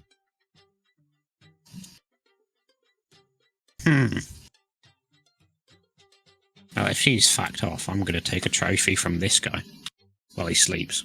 He Hit is my knowledge. currently acting unconscious. With your passive perception, there's no need to roll. You quite Nah. honestly tell he's acting. Well, let's see how good his acting skills are. I'd like to take his other ear. Zorbal wants a performance check. Okay, are you doing this non-lethally or lethally? I mean, can you lethally take an ear? I'm doing it non-lethally. I mean, if you accidentally I'll tell you what, slice you can or go ahead and make me a medicine check to see how cleanly you can slice someone's ear off without actually killing them. I'm not that good at medicine. I feel like Zorbal I don't know why I not targeted him. Target him with your medicine. I critted my medicine. Natural 20 on your medicine check. You may carve this ear off in any way you see fit, and you can kill him outright by doing so, or not kill him. Completely up to you.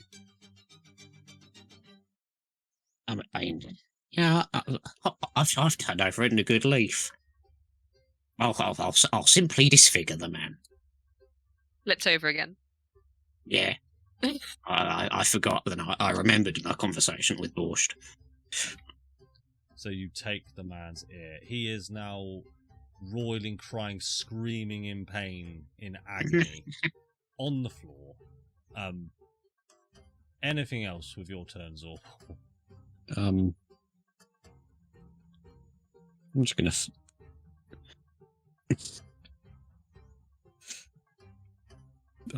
Stand on him.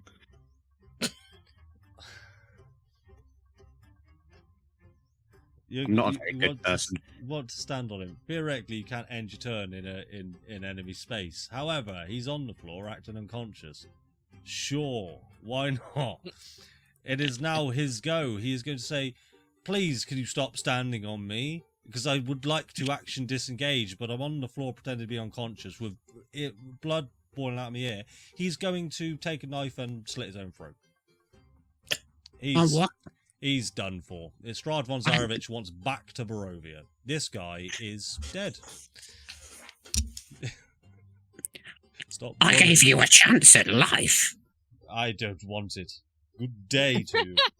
You're gonna fucking get it after this combat ends. Oh, God. So, What is life with no ears anyway? Like, at the top of the round, the Argon droid is going to come over. After seeing this, citizens, refrain. And he's going to just analysing. Warning, you have slain another citizen. Warning 2, you have slain 2 citizens. 1 warning left. And he just wanders back. That's you. There you go. Simney, over to you. Great police work. Yep. It's the third murder that really counts. third time's the charm, etc., etc. yeah, I'm not going to risk messing with it while I mean, it's we're on anyway. 2 murder warnings. It's a bit. Yeah, by all means. I mean,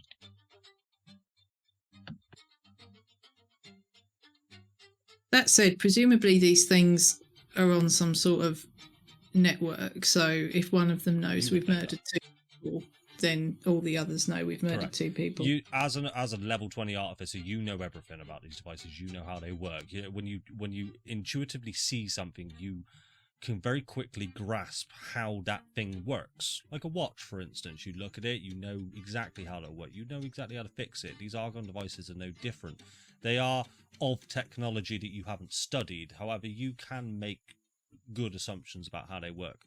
Yes, they are on a network.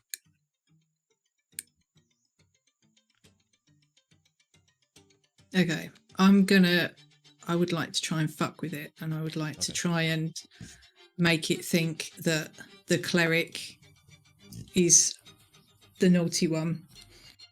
Do me a favour, roll a tools check.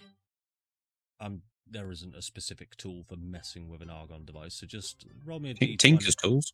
A Tinker's tool. I do, Yeah, let's go for yeah. a Tinker's tool.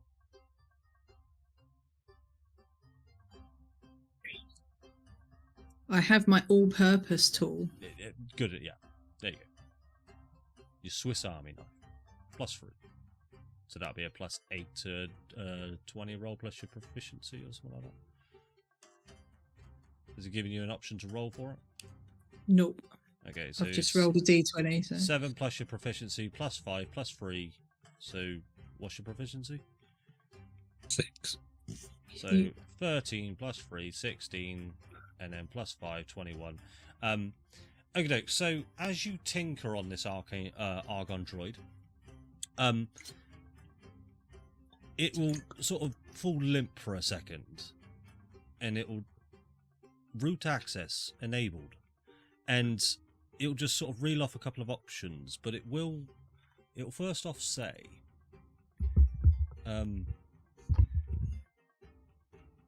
malfunction, root access enabled, speak your command.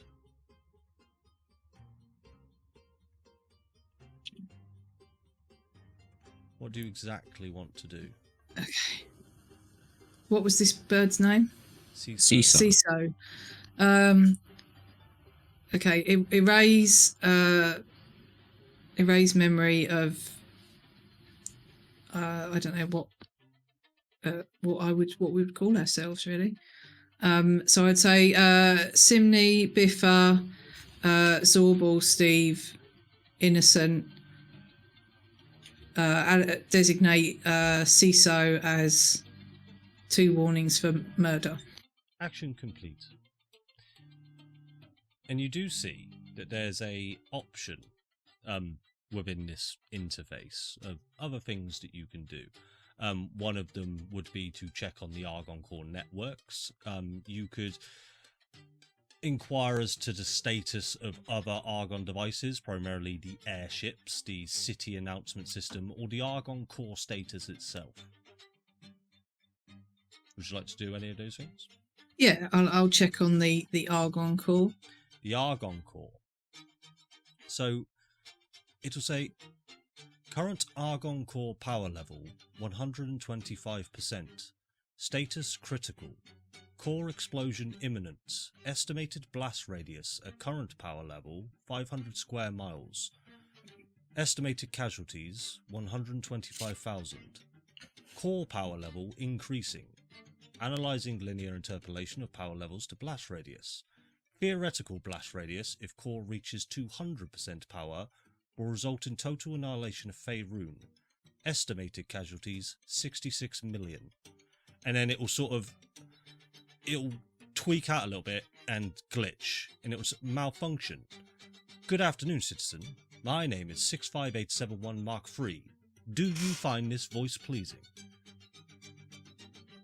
Timmy, that didn't sound good.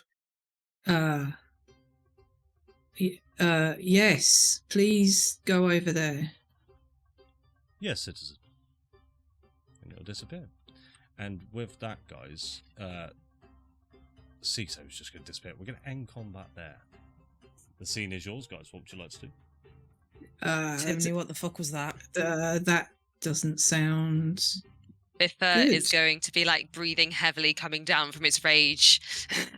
That sounds like a call to action. I I don't even know what action we would take, but I mean, Save the people! we can't leave it like that. That's not good.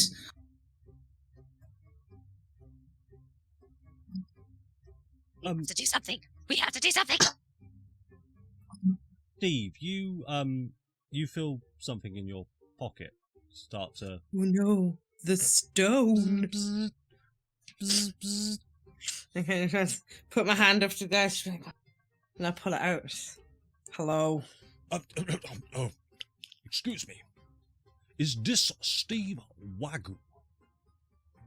Yes, Hello. speaking. You are formally invited to a council meeting today at 5 o'clock. Your attendance is mandatory. You and your adventuring party. The fuck? How'd you get this number? The Faerun Blue Pages. I'm not in the blue pages. That's the number for the restaurant. We can cast time stop, power word kill. We could do a lot of things. One thing That doesn't. None of those things get you my phone number. My sending phone number, sorry. Look, we are capable of many things here in Baldurs Gate. One thing, we are able to track down people's phone numbers. Deal with it. You spoke to Specky in the restaurant, didn't you? He's going to hang up. Son of a bitch. Fucking, you hire someone to work in the kitchen, start giving you a fucking phone. It's they'll just turn and be like, apparently we are required to attend a council meeting at 5. What time is it now? So the time right now, just sort of looking at, around 3 o'clock. How long We are before bell? required we are required to attend a council meeting 5 o'clock. Apparently it's mandatory. It's gonna be so boring. Just people talking. Where's the fighting? We will find some fighting. I mean, while we've got a few hours to kill, I feel like we need to save Biffa's hands. Oh, so we're pushing the distraction of Faerun on the backbench before. I appreciate your hands, Biffa. There's some solid quality hands, but I think it's a more pressing matter we've just come to learn about. Well, But how am I supposed to deal with it without my hands, Zorbal? Got 5 hours before they take your hands. The council know everything about this fucking Argon shit. If there is a problem with it, we can tell them at this council meeting. Will the mages be there? Fuck knows. Because I had a mage walk into me this morning and I want my own back. You do know it will take you about around about an hour and a half to make your way there. Now, Not been summoned to the council before. Maybe we should go and see what they have to say. It was mandatory. And I I can- did not like the sound of the man's voice on the other end of legally, I'm part of the council. I don't know why they didn't contact me. I know someone on the council, but I know why they didn't contact me. You all hoity-toity upper city people now. Yes? This is accusation, Biffa. I can assure you, every council meeting I've attended, I have cause to fight. Oh, so maybe they're far more intriguing than I thought they would be. I have never been to a council meeting. I just...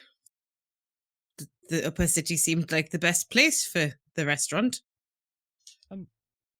It's at this point that you all start to look up and the sky starts to get darker, which is odd for this time of day.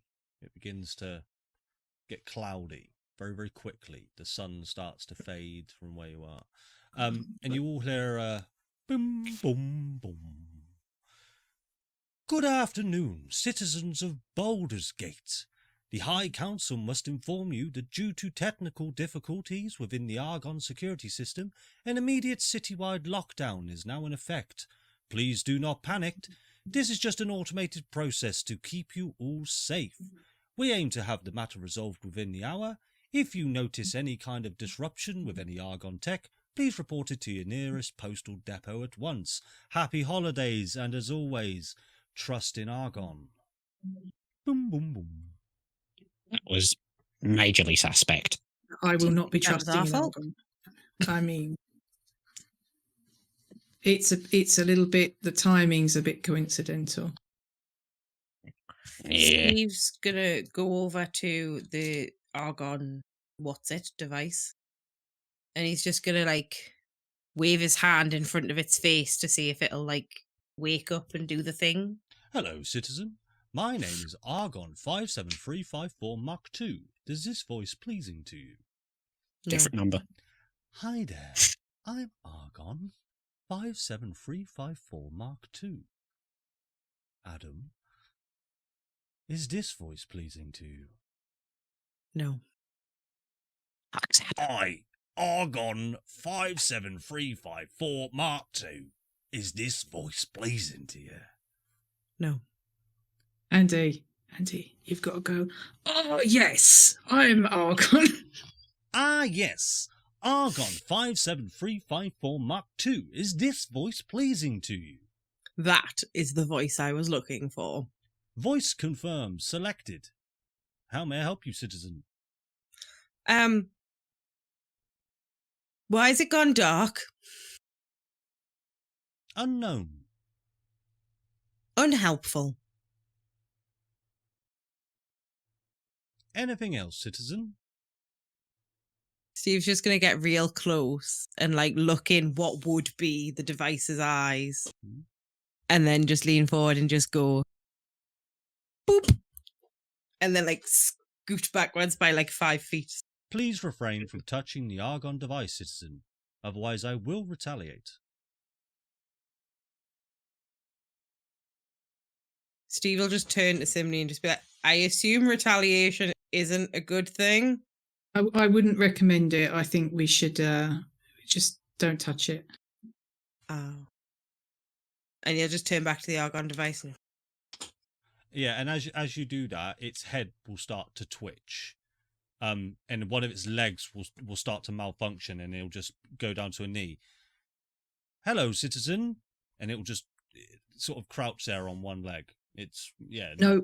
Not No, not no, functioning thank you. very well at I all. didn't do nothing. I didn't No, do thank nothing. you. I just No. looked at it. Look, I don't know how this Argon Core overload thing's working, but I can't promise you that's not thing's not going to blow up in your face.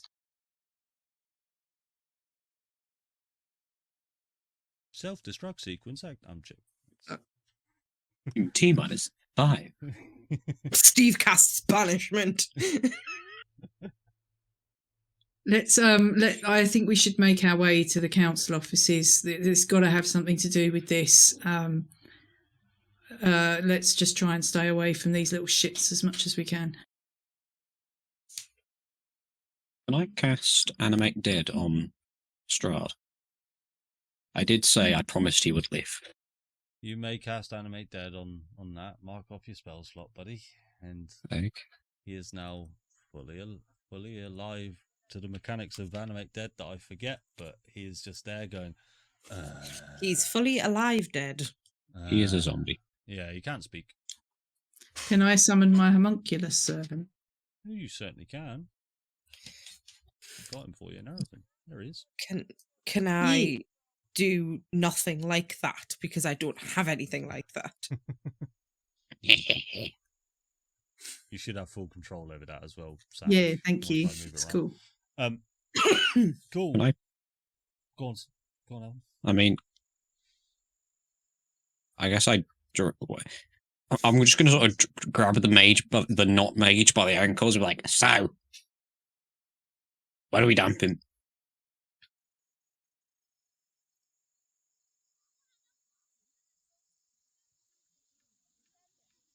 Leave him here. Good idea. Let's go.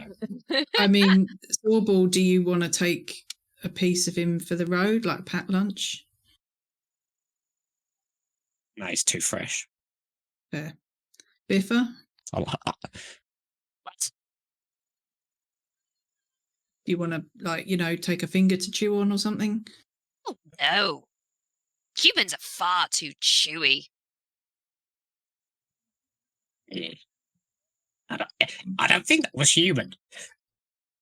Whatever it is, the humanoid thing, they're too chewy. Too many bones.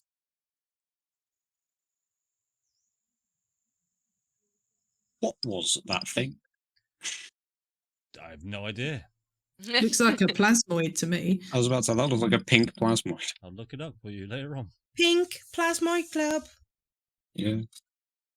It is a Qatar blood mage, actually, but mechanically. But It looks like a plasmoid. cool. What would you guys like to do? Go to the council. Everybody up for that? Oh, do we have to? See Senator Palpatine. Ugh. They're proper nutheads, these people. I'm not even going to compliment them. You don't have to talk to them, just listen and nod. Cool. And honestly, it's probably safer if you don't compliment them, Zorbal. That's what... I promised Borscht. And I got to get back in his good books. So, as you guys make your way through Baldurs Gate, it is a large city. It will take you quite a long time. Specifically in the artwork you see here, the council building is the largest building here. It's been repurposed as sort of a high-end nobility mansion, essentially. But they hold all council meetings there in their ballroom. A lot of people know this. People get invited up there, whether you're high nobility or low nobility, just for certain things. On your way through Baldurs Gate, it is worth noting that the sky is getting darker. It's now coming on at about 4 o'clock, 20 past 4. It's almost nighttime, which is odd. So it's December. Yes, but because there's no seasons here in Baldurs Gate, we're always sunny because of Argon tech, which is great. Yeah, you don't expect it to get this, but yeah, imagine winter in England. Mages, wizards are all running past you. They all look very panicked. You do notice Argon devices off to the side of the road all appear to be malfunctioning in some way or another. Hands are dropping off, feet are sort of walking on their own, heads are spinning 360 degrees. They're malfunctioning hard.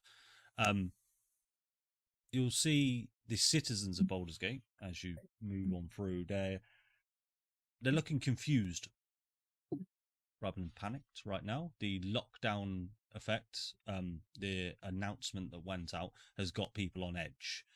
They trust in the words, they trust in Argon, so they're not panicked right now. Anything you guys would like to do on your travels up towards the council building as you're going through the streets? Are the flood of mages coming this direction? Yeah, it's less a flood, more of like a sporadic. There's one mage darting off left, there's one mage darting off right, and they don't seem to be working as a team. They're just all flurrying off in any sort of direction. So yeah, you could pick one out if you wanted to. I'm going to be keeping an eye out for that one that barged into me this morning. The one that barged into you this morning. Okay, yeah. Well, I'll let you know if that pops up with your. What is your passive perception out of interest? 17, I think. 17. Okay, what I'll do is I'll roll you a quick luck check. Yeah, so you don't see him in the vicinity right now, but like I said, there's millions of people in this city. Oh, no, hundreds of thousands of people in this city. I just want to stick my foot out and trip over any old mage. Okay. Roll me a. What is the roll me a sleight of hand? Tripping up. Sleight of leg. This is a sleight of foot, my Sleight friend. of foot. Yes, roll me a sleight of foot check, please, sir. Nice. Back. A 14. Unfortunately, the one mage that you chose managed to just do. Hey, watch yourself there, chap. I'm walking here. Why are you Americans? Steve will just slap Zorbal upside the back of the head with the spatula. Oh my god. Just That'll pack be good, I it in. swear. Awesome. And we will arrive at the council building. So as you guys arrive back up to the large council building, it's the largest building that exists here in Baldurs Gate. You know that the council chambers are just inside and off to the right.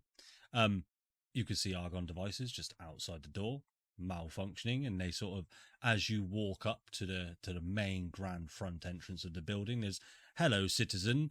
How are you?" And they're just completely going crazy. As you enter the council building, you come to a large, ornate chamber.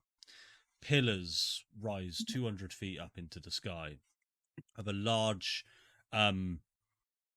sort of tapestry mosaic roof with the Baldurs Gate symbol on it, or something like that, or some sort of deity symbol at the top.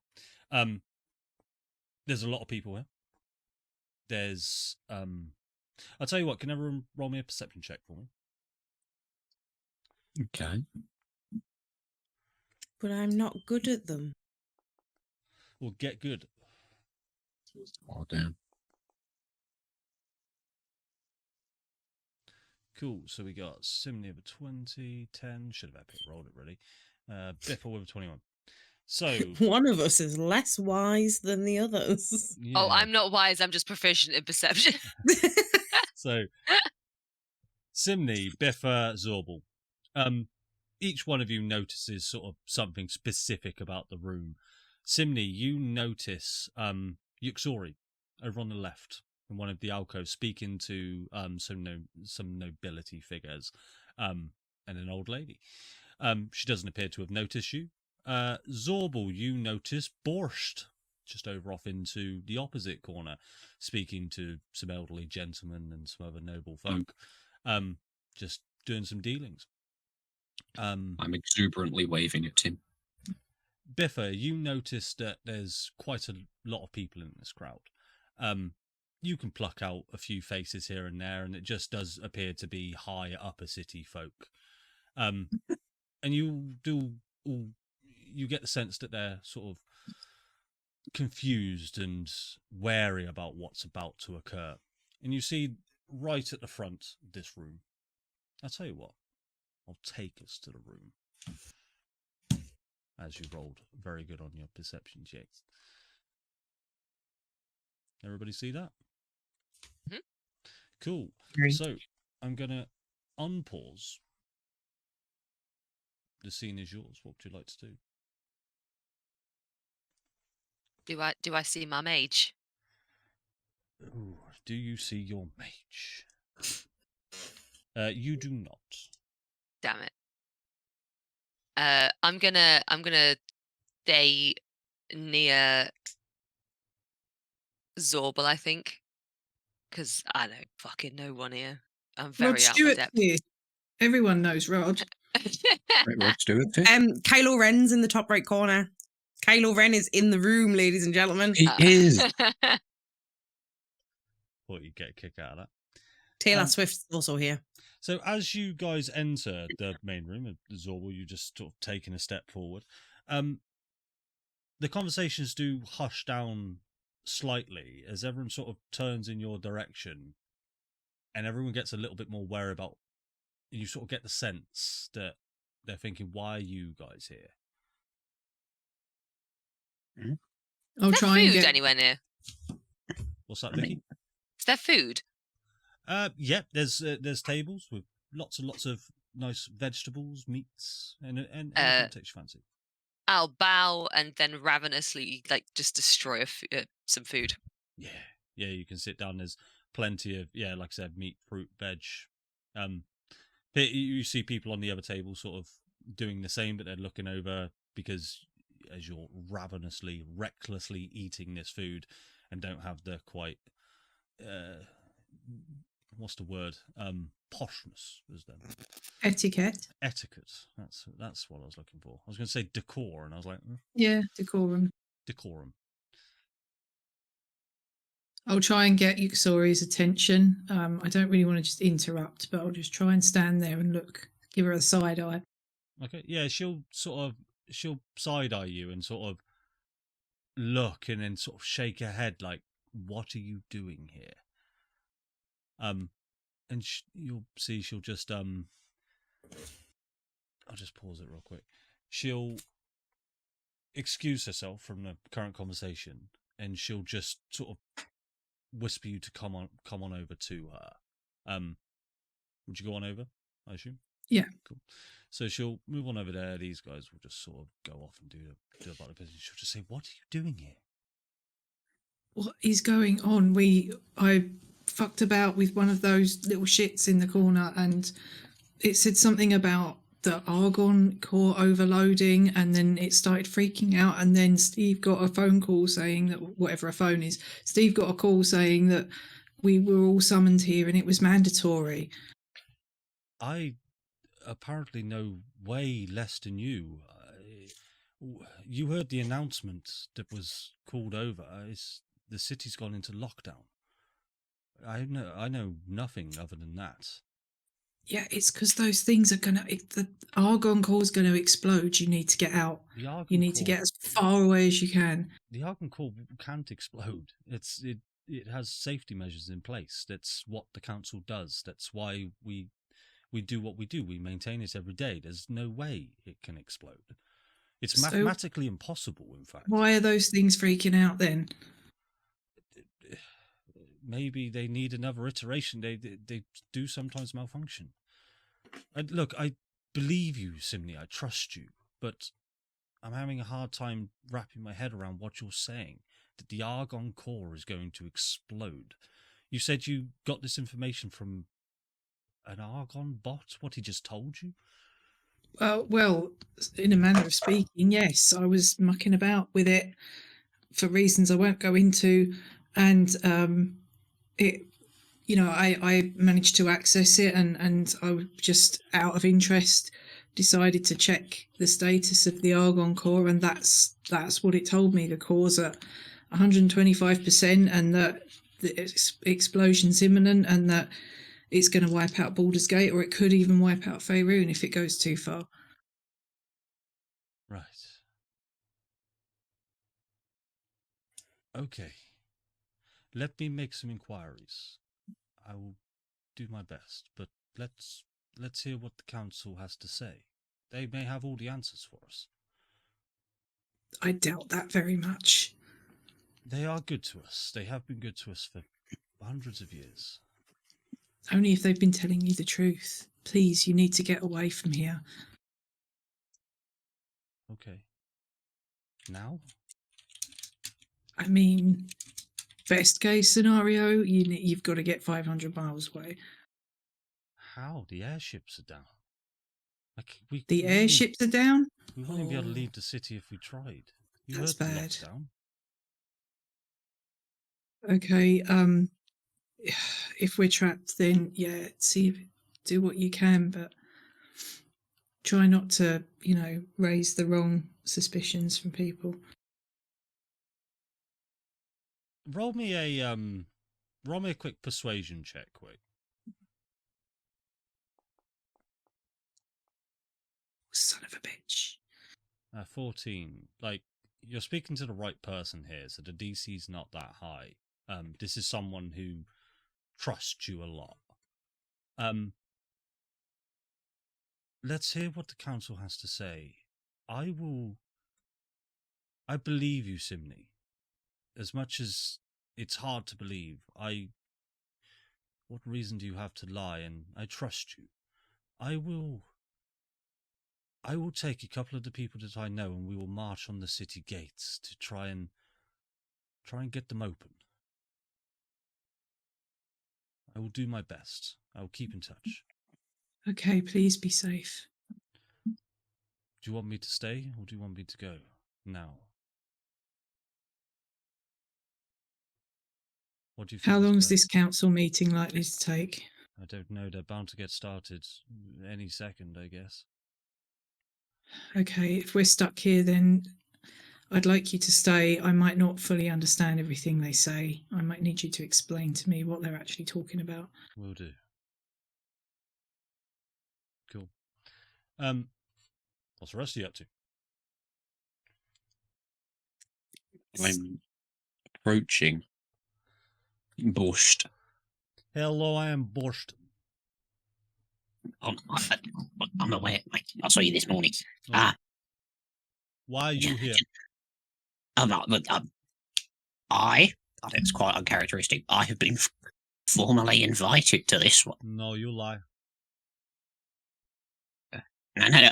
Ask, Steve. He got the message. No, Well, technically they invited Steve, and I'm sort of like one of the +4. no. 3. You're all up to something. I don't believe No. It doesn't bother Yeah. me either way if you're here or not. I don't really care.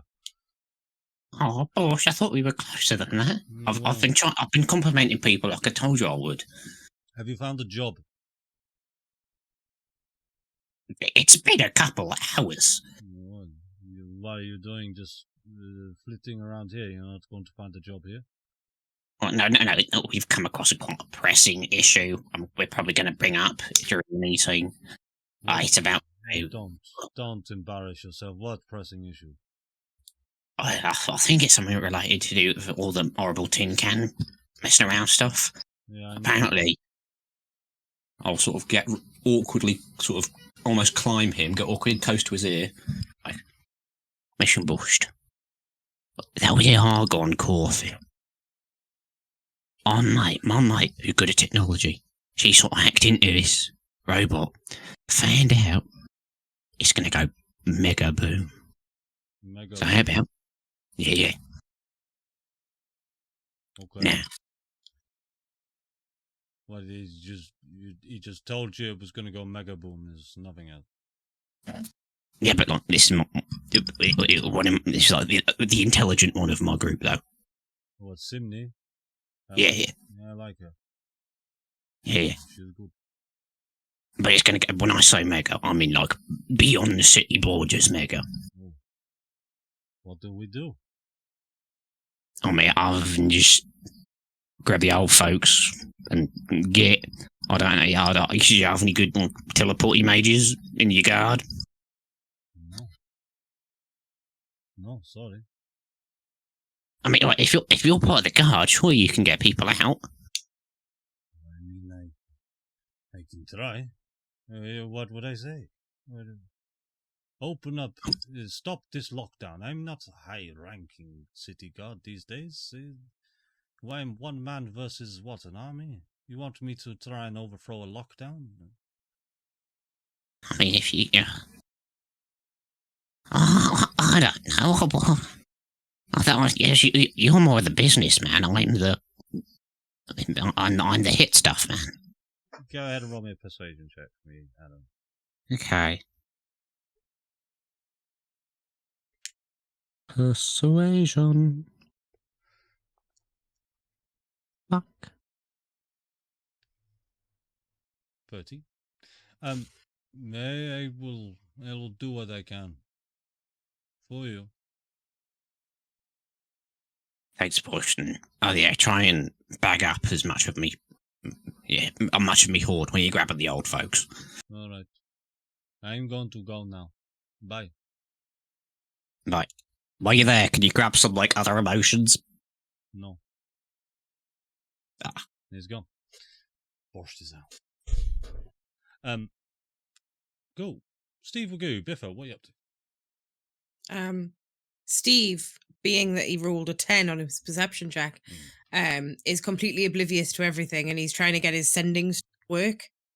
So he's doing that typical, like, middle-aged dad thing where he's like, why? Hello? Pull out the spectacles. Hold it above his head. Like, just Best trying to signal in this figure out place. why it was working earlier on, but now it's not. And he's like, Hyacinth? Hyacinth? Hello? Yes, Steve, I can I can hear you. Oh, hello. I have been called to a council meeting. A council meeting? Why? I don't know. Apparently it's mandatory for me to be here, and I had to bring everybody else from the party. Steve, what's going on? I don't know. The sky's getting dark. If you hear bells, run. The city is in lockdown. What should I do? Take the kids. Go to your mother's. Okay, we'll do. I want to know that you're with someone, and she frightened. I would. She will protect you. She lives You m- 2 doors down the street. On the told Argon her. Core.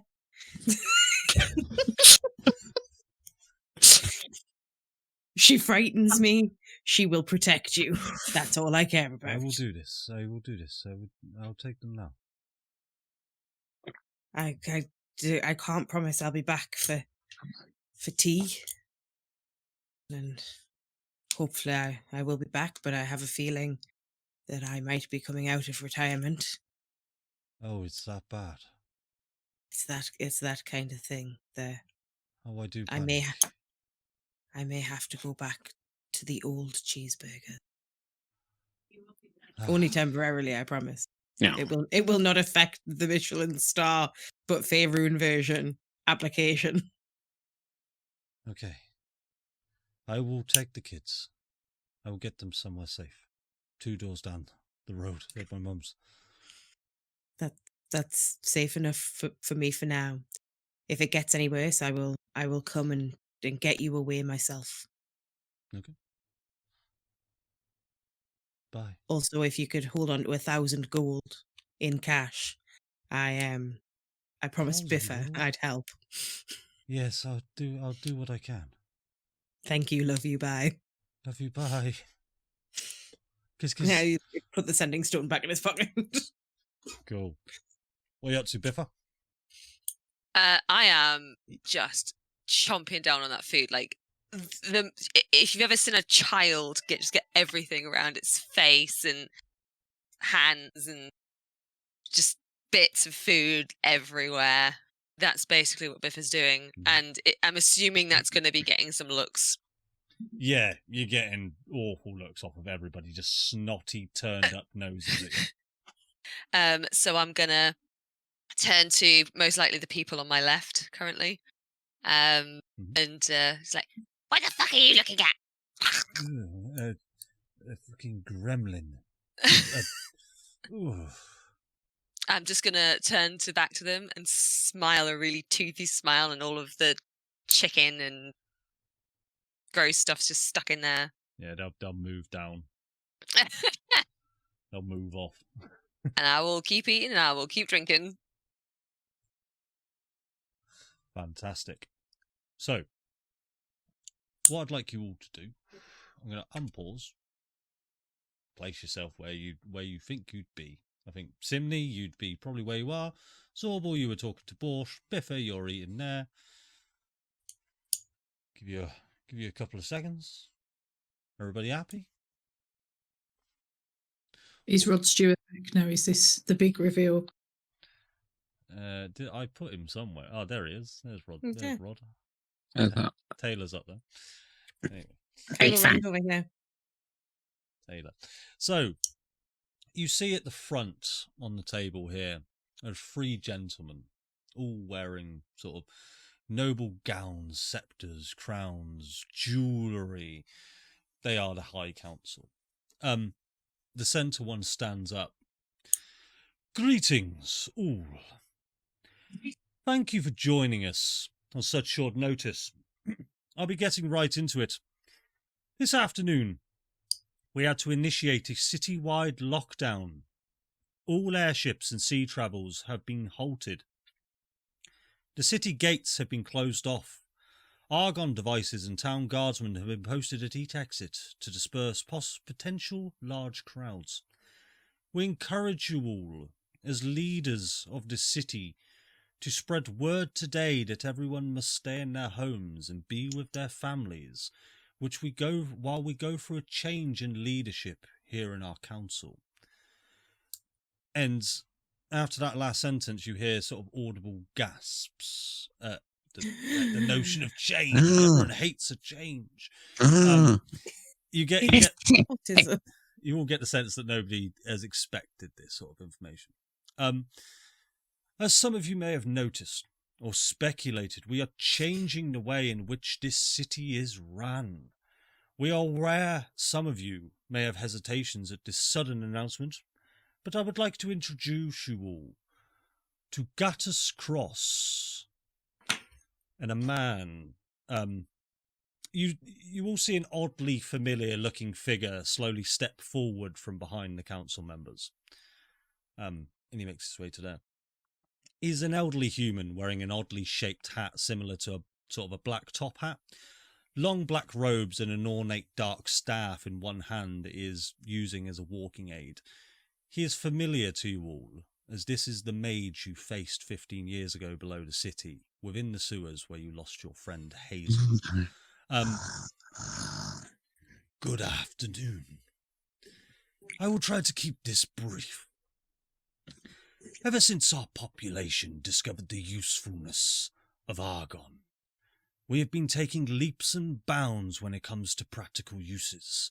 As of today, Argon will allow us to take back control of our fates and our destinies that the gods up there toy with and play puppet masters while we all bend to their will. We now have the opportunity to shape the future of Faerûn by unseating the divine powers and taking their place. And you all see now, as you sort of look up, the sky is just pitch black. Just utter pitch black. I can see you all looking confused. That's fine. I don't need any of you to truly understand, as many of you will lack the intelligence to even comprehend what we can achieve. Tonight will be a day in Faerûn's history, as the day we changed everything. And you all see as Gattus Cross looks up to the ceiling of the council chambers. Looking up yourselves, you see the sky outside the windows is now pure darkness, but slowly a red emanating glow starts to light up the night sky. Tonight, we play hosts to the gods' worst fear, themselves. The sound of thunder and lightning booms out across the city. The chamber you're all in echoes loud from the sharp booming noises coming from the exterior. You start to hear screams and howls from all around you outside of this building. The temperature of the room that you are currently in starts to rapidly rise to an uncomfortable level. In the centre of the room, that none of you noticed as you were first coming in, as you were looking elsewhere, you see an ominous-looking large bag of swords. The bag starts to twitch, and contort. It starts to take on the form of a hulking creature standing before you all. Before you can even muster a second breath, this silver-bladed creature starts to run towards you all. Where'd my zombie go? The Argon Core... you didn't ask him to follow you, bud. Oh, so he's just standing in that park? Yeah. Literally. Oh, okay. I assumed he'd follow me. I assumed my homunculus would have come with me because it can't live otherwise. So Zorbal was terrified because he might have just sent Boss to his death. Okay, go ahead and roll initiative for me, please.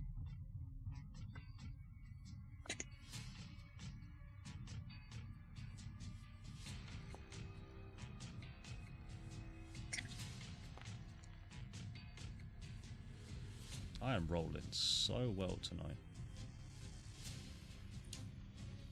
Mine's not coming through. Simney, did you roll? Not yet. Sorry, one sec. Yeah, I have advantage on initiative. Cool. Should have a little button next to it. Yeah, I clicked that. Oh, there we go. No, I only rolled a single roll, that one, I do believe. I clicked it. Never mind, 20's fine. You just go ahead and roll me an extra d20. Let's see if it's higher than a 13. No. Okay.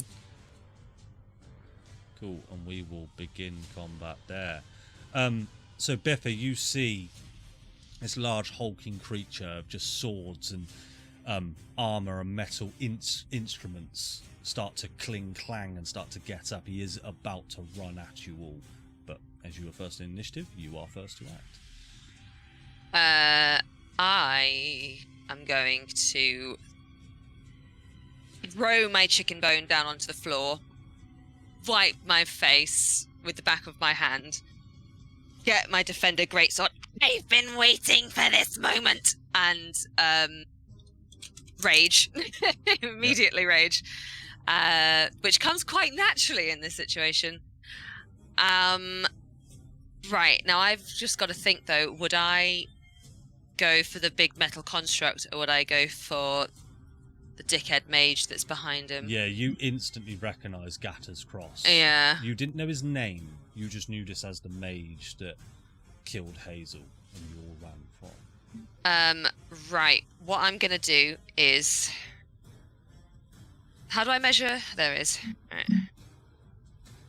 I can get to him. Hold control on your keyboard and then press space and it'll move you all the way there. Right, okay, so I'm going to move. The game. I think the game's paused though, so... Oh, yeah, that's my bad. Right. I'm gonna move in such a way that isn't gonna get me an opportunity attack against the metal thing. You will So if you go that way. Yep. No, but yes, I'll go... Like... Yeah, there. Yep. So yeah, if you measure, then press space as you're still measuring. It'll move you. There you go. And then I'll jump onto the table as well because I've got 50 feet of movement. Okay. And then go ahead and hit your rage for me, just so it affects your. Oh, token. yep. Yep. And yeah, I will scream at him. This is for Hazel! Awesome. Reckless. Oh, my I God. didn't target him. Sorry. Yeah, I mean a 35 is definitely gonna hit, and this is not. He doesn't have a reaction to stop it.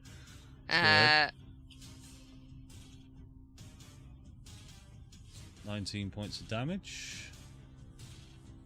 And then I will do it again. Yep.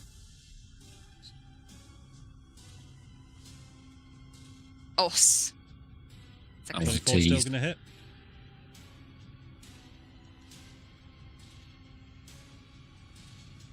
$22 points damage. Nice. It's taking a nice chunk. And yeah, and then I will just because I'll be roughly probably head height-ish on the table. I will just scream in his face, but I will save your eardrums and not do that on the microphone. But yeah. And as you hit him, he'll look at you deep in the eye and he'll say, I remember you. I remember you all, as he starts to look out across this room at each and every one of you. I remember ripping the skin from your friend's face as you all left her to die and run away. You had the chance to stop me back then. Now you're too late. The death of this city will be on you. Anything else with your turn, Biffa? We'll correct it now! Enter. Cool. Cool. Everyone's well. Simney, over to you with Zorbal on deck. Okay, so I am able to swap my initiative with somebody else's immediately after we've rolled. So, Okay. but they have to be willing as well. So, Steve, would you like to swap with me so you get to go second? Yes. And we shall do that. Sorry, So Andy. I'm not fully convinced it's going to be of any use whatsoever. I will willingly do it. So then I'll go after Zorbal. Yeah. And then we will go back up to here, and hopefully that's sorted itself out. So Steve will go over to you. Okay. Steve will just, upon sight of Gattis, just scream, "For Hazel!" And he will cast Banishment on Gattis. It helps if I actually press the thing to roll. Yes, please. DC 26. Roll with advantage. He will fail, but he will use a legendary resistance to resist. Really good. You got one down, guys. Very good. Bastard. Then that's Farah. We don't want Farah. Terra might be more useful in this situation. Bonus action. I can't. Can I? So,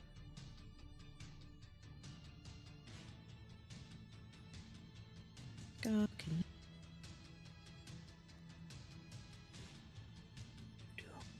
You might think that using a 5th level spell slot there sucks that it got resisted, by the way.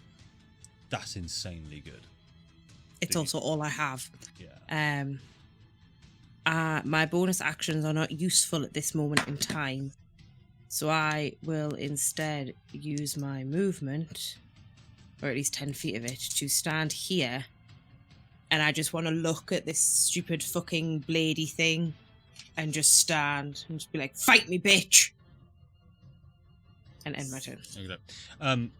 On the end of your turn, the Lord of Blades will come to here because he doesn't need flanking for advantage, and he will take a swing at you, Biffa. It was adamantine 6-blade. But I said, fight me, bitch. That is God. a natural 20. That's an amount of dice. An amount of dice that didn't come up in the... Have you It got was have you got a all- reaction at all, Vicky, sitting on your screen? So you are going to retaliate. Okay. Yeah, I hate how Foundry does this. I have to reroll the damage, unfortunately. So that'll be 67. 67 points of damage. 46 of that damage was slashing. So that'll take... it would have taken it to 23, so you have taken the correct amount of damage, which is 44. Your retaliation, you can go ahead and make your weapon attack. So you have to make it against the Lord of Blades, though, yeah? And 30's going to hit.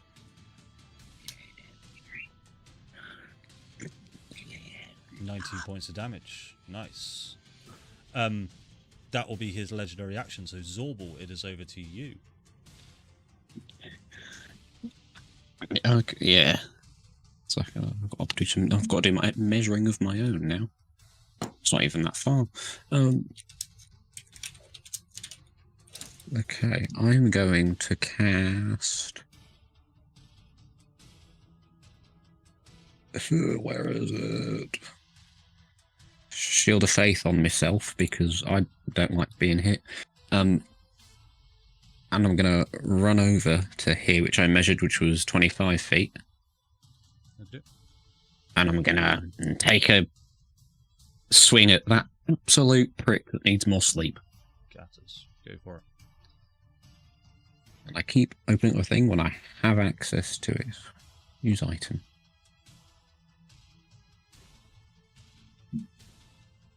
It's just normal, not advantage. 20 hits. Okay. 30 points of damage. I will go for another one. 19 hits. Yeah.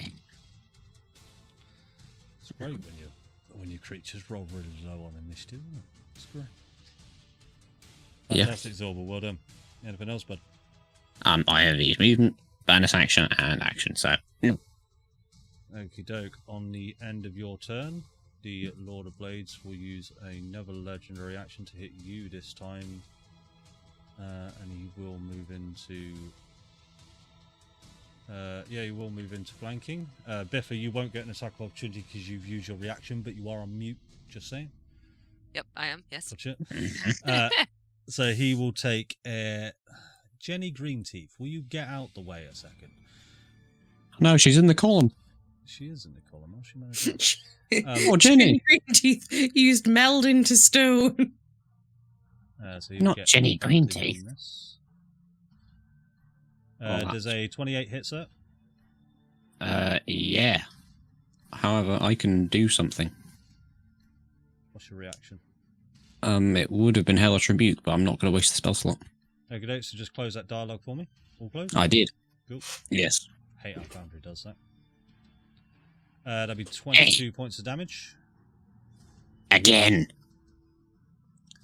Okie doke. Simney, over to you. I need to roll a con save for Shield of Faith. Yes, you will. Sorry, it is concentration, so go for it. Oh god, I don't have good con saves. So it will be a DC 11 for this because you took 22 damage. Okay. Still up. That's fine.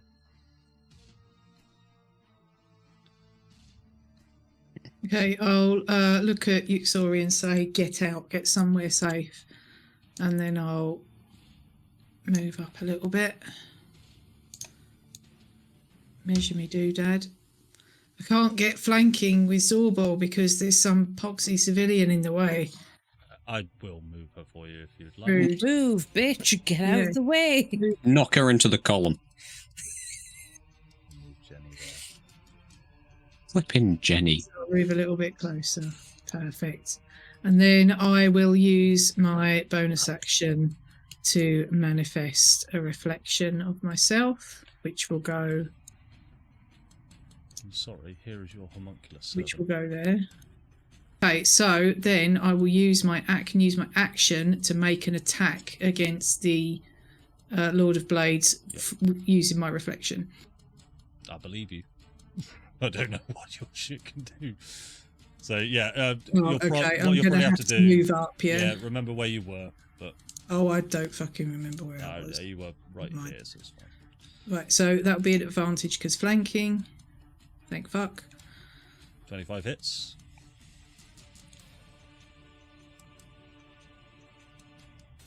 And then because it's through a reflection, I get an extra attack. Okay. 26 will hit. For 11 points of damage. There we go. Just chuck me back. I think I was there. No, you were a little bit closer. You were I right, was a little bit closer. right on there. Yeah, that's it. Okay, there we go. Okay, it is over to the Lord of Blades. He'll go for you again, Zorbal. So let me just check something. Yes. So he'll take his first swing with advantage on Zorbal. For a 29 to hit.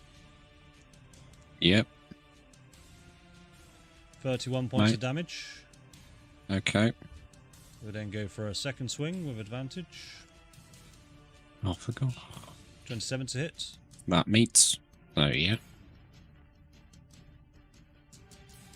29 points of damage. He will then... Let's check the range. Perfect. He will target you, Steve, with his bladed wing attack. Fight me, bitch. Which, does 16 hit? No. It does not. Bro. Okay, let me just check something.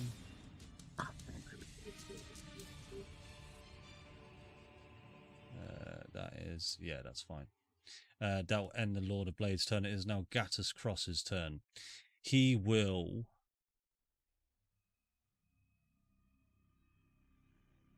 So he will cast a spell. He will have a spell in his hand. Anyone would like to take a reaction to this? Calling it out. He's casting a spell. Nope, cool. So he's going to cast Dimension Door. And I'm going to say, Biffa, Zorbal, can you make me perception checks for me?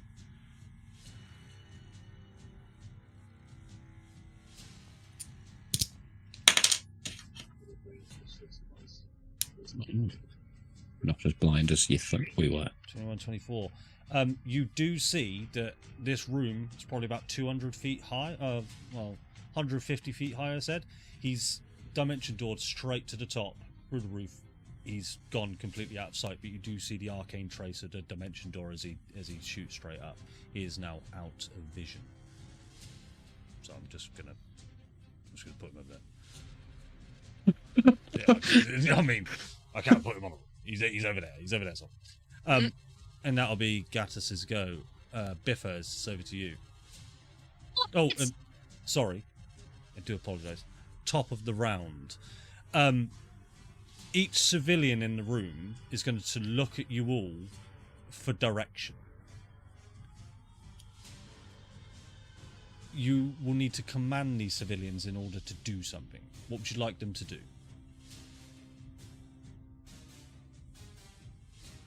Me specifically, or the group as a whole? The group. This is a group thing. What would you like the civilians to do at this point? Alright, guys, huddle up. What's that, Adam? Sorry. No, it doesn't matter.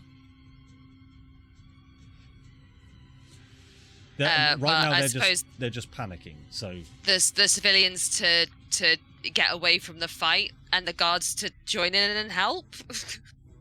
okay. So with the top of the round, then the civilians will attempt to run.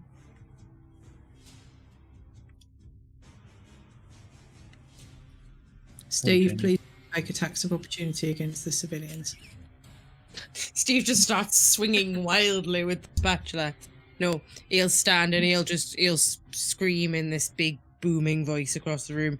If you are not useful with a weapon, get out! Okay. Apparently no one is useful with a weapon. Everybody's leaving. Yeah, I'm going to start to leave as well. Yeah, Zorbal makes his way towards the door. I have made a mistake. Hey, Kylo Ren! Everybody happy with that command? Everybody happy with that action? Yeah? Yep.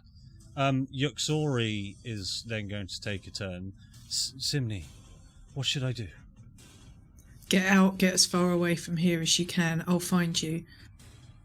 Oh my god, I'm such a god at placing tokens. I'm a god at placing tokens. Okay, she'll move to there with her 30 feet of movement. At the top of the round, you will notice that the entire windowed roof smashes and falls straight down to the ground. You see above you, the sky is just red, and above a vortex of dark energy that, when you truly look into it, it looks like it's going in essentially into another plane of dimension. Atop of this glass that is just broken, a large flame spits out across the entirety of the room. And I'm just going to quickly remember how I do this. Zorbal, quick, chuck your bag of holding into mine. Everyone in this red square. So everyone in this red square that you can now see, Biffa, Zorbal, Steeplegoo, Simney, all of you, roll me a dexterity saving throw, please. Oh, I get advantage on this. I don't know why. There's a reason. You also get extra from being my friend. Yeah, I believe it will add your +5s to it. I think the aura, does it. I am. automatically. Hopefully, okay. Yeah. Okay, so Biffa, you rolled with advantage. Steeplegoo, you rolled an 18. Simney, you rolled a 21. Simney and Biffa, you will fail this. So, With a 26. What? Biffa rolled a Oh, 26. I didn't mean Biffa. I meant Steeplegoo. Sorry. Yes, the 18 and the 21 will fail. So, so Steeplegoo, Simney, please take 63 points of damage. The rest of you will take 31 points of damage as a large fire breath swoops through the chamber, and it will kill a lot of people. Wait, I have a thing. I'm just trying to find what I get. Hang on. Yeah, no worries. Let me kill a lot of people. Yeah, go ahead and kill people. 31 was it? 31 points of damage if you succeeded.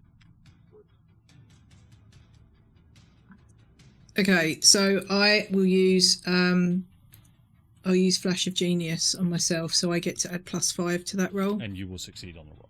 Yeah. Cool. Can I use my Ring of Evasion? Yeah, if you remind me what Ring of Evasion does.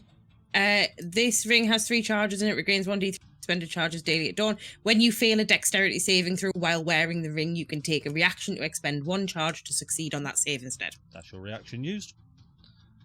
Lovely stuff. Cancel. Usability. There we go. Awesome stuff. So just I will give my... everyone ended up succeeding. That's really cool. So is it 30 what 31 points of damage. 31, okay. All right. Biffa, it is over to you, with Steve will go on deck. Okay, right. The 3 leaders in front of us, what are they doing? God, they got wiped out. Oh, okay. I forgot about. So you do see the absolute devastation and destruction that whatever has thrown this fire breath through this room has caused. There is people on fire, screaming, skins being melted off their faces. It is horrible in here. Excellent. Screaming in rage. I screamed coward earlier. I'm not going to do it again. But I sort of look around above me, and realizing that that's not a target that I can access right now. Run towards the sword guy. And I will recklessly attack. Go for it. With abandon.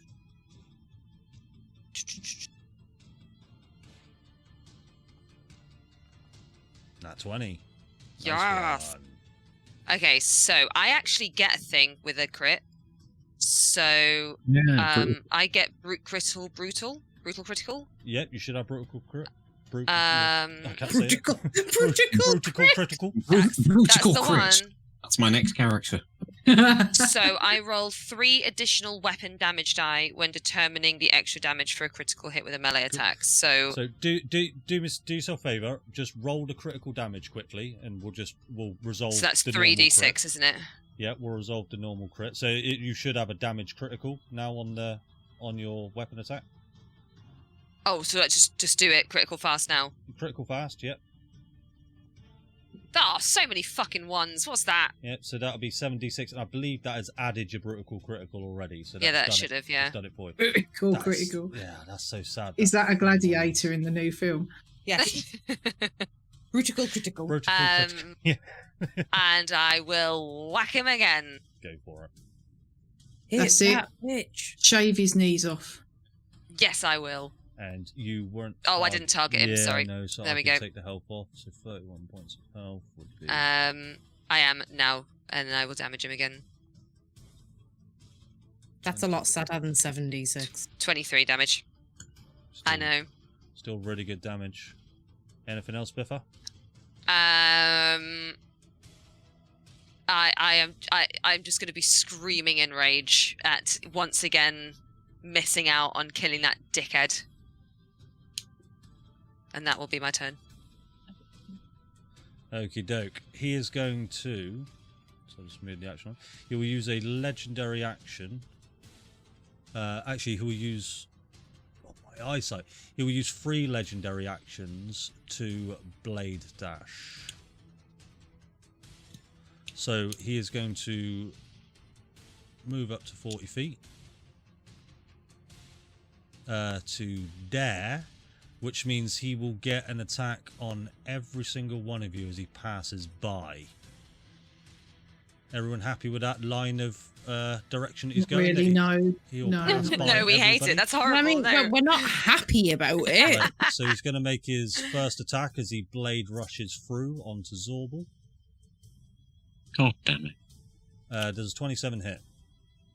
Yes, it matches because you. It reaches. Take 34 points of damage.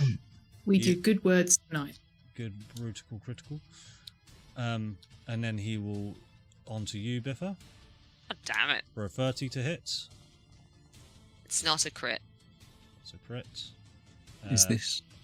Tick off that reaction if you see one, unless you want to use it. No, I'll use it. Let's go ahead and use your return. Have you used your reaction this round? Don't think you have. No. God, so we're just going to attack after attack. Right, so that'll be 27 points damage. 21 is slashing, so that'll be reduced to 10. Yeah, it's taking. I don't know why I calculated it for me. Go ahead and make your. Oh!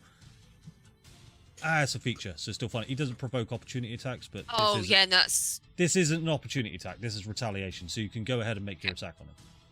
Cool.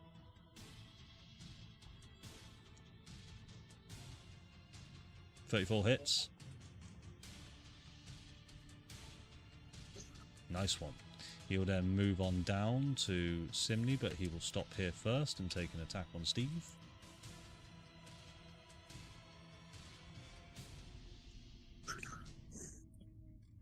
22 to hit, Steve. Yeah, that hits. 30 points of damage. Yeah. And he'll come over to Simney. Simney, he hasn't passed you, but he does get an attack. He makes one attack. Yeah, so he will just now attack you with his adamantine.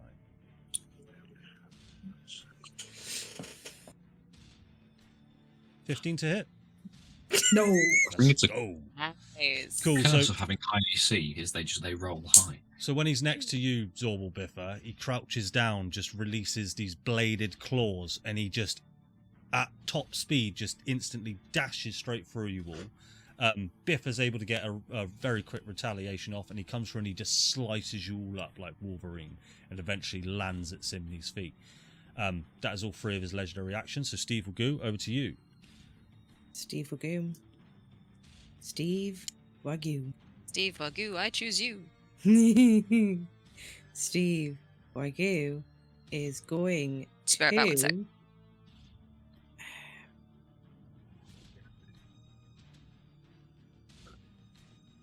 Steve Wagoo is going to cast Crown of... Yeah? I am not concentrating.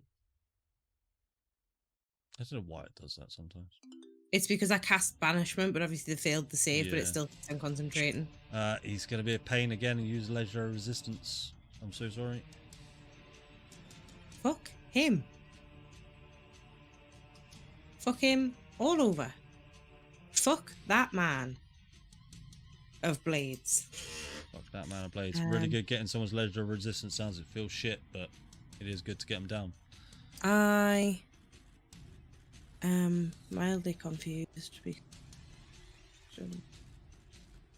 My Mystic Arcanum spells that I can use. So I get them from my Warlock Pact, and I can use a specific spell once per long rest without using a spell slot. Okay. So I assume I would be able to do that even if I used a level spell for my action. It's been a long time since played a Warlock. Been a long time since played a level Warlock. You do what you think is best, and I'll trust you. Well, my confusion is that they all say that they're actions, but it appears as a bonus action in my list. If it appears as a bonus action, I'll class it as a bonus action. Okay. And how high did you say that the ceiling was? Or is it just open? 150 feet high. The glass window right at the top is just all smashed and broken in. You can see Okay. In that case, as my bonus action, I cast Arcane Gate, how. Oh, yes. and I place the first template within 10 feet of me, directly below Mr. Blade Man's feet. Okay. And I would like to place the other portal 500 feet above me in the sky. Okay, you have to bear with me a second.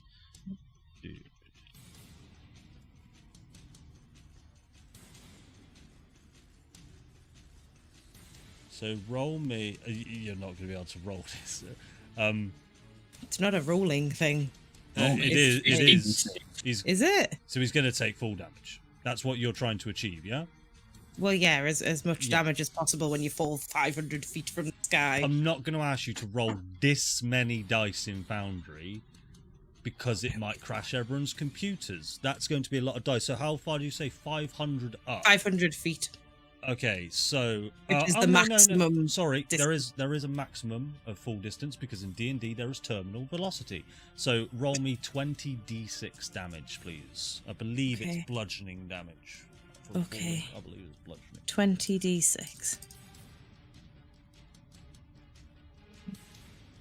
Do me. Oh golly. Oh, it actually worked. 64 points of damage. Do I get to add anything like to that or not? It's full damage, so no. Ah. Might add a smite to the floor. You can't add a smite to gravity, unfortunately. So That's unfortunate. Damn. But, 64 damage. I think 64 works. So, right, do you want to describe that? So insane.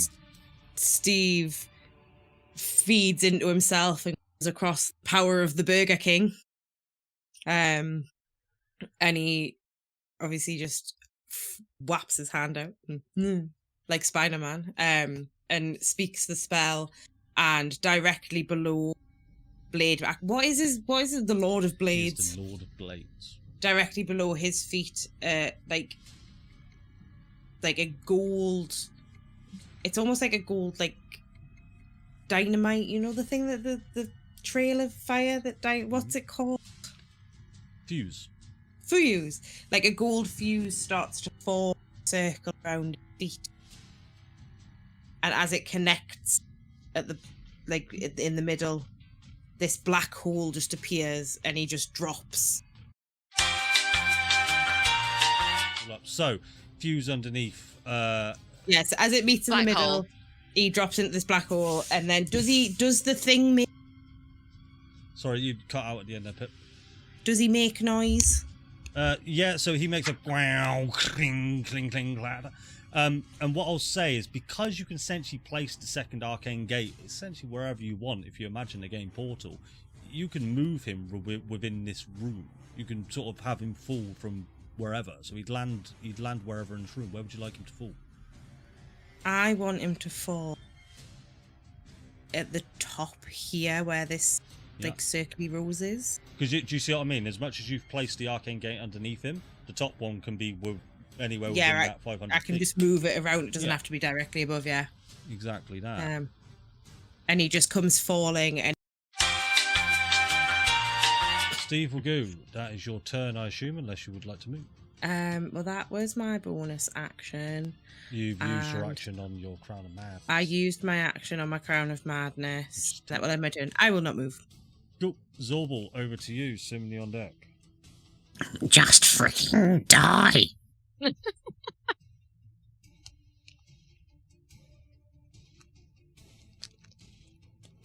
What are you up to, Zorbal?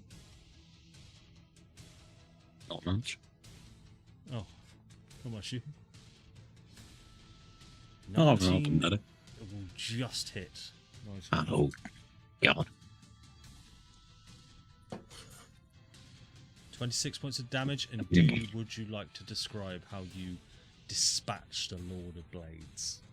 I sort of jumped over the jumped onto the table, took another leap onto the back of the chair, soared through the air, all majestic like, did a front flip, and just jabbed my rapier in the top of his head right down into his chest, exploding with radiant energy. And you did that as soon as he finished falling from the Arcane Gate. You just beat the fuck out. Okay. Anything else, Zorbal, as we technically are still in initiative? Yes. I've moved 20 feet. I'm going to use my bonus action to click heals on my Boots of Speed. If I could find it. I can't find where I have the Boots of Speed, but I've used that to double my movement speed for an amount of time. What would that be, just for my own amusement? Well, it max 60, so I've got 40 left. Okay. I don't want to be underneath the big hole where the dragonfire came out of, because I am very, very hurt at the moment, so I'm just going to Makes sense. courageously cower in the corner. Zorbal, over to you. Oh, no, you are Zorbal. Oh, okay. So I'm having brain rot right now. Simony, over to you. Wait, to be fair, I forgot who was Zorbal earlier. Yeah, I will also step out of the death flame thing, and I'll hide behind here. Yeah, I'm still good. Do you want to hold any action or anything like that? No. All right, it is over to Gattus Cross, who will break his invisibility, take hold of Yuxori. I'll explain. Fuck off. And he is going to cast Dimension Door once again. Is there any reactions against this Dimension Door? I can't. No. Have I used my reaction this round? I've lost track. I don't think I You've have. not used a reaction.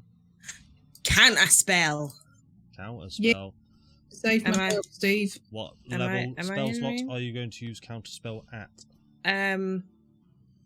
If you Uh, wish to use a Arcana check to see if you can determine, you know it's Dimension Door, you've seen it cast it once before. If you know the spell slot already, I'll let you just understand it. I will do the Arcana check. Mm. Okay. With a 25, you know he's casting this at 7th level. Okay. I only have 5th level spells, but fuck it, we ball. Where is he? Counter spell. Counter spell. What am I rolling? So he is casting it at 7th level, so you will need to, it'll be 17 as the DC. Okay, So- and just a flat D20, or is it a Flat D20 with my D20 plus your spell spellcasting modifier. Okay, what is my spellcasting modifier? should be This is a good for really your- fucking good question. My Your score is spellcasting modifier is +5.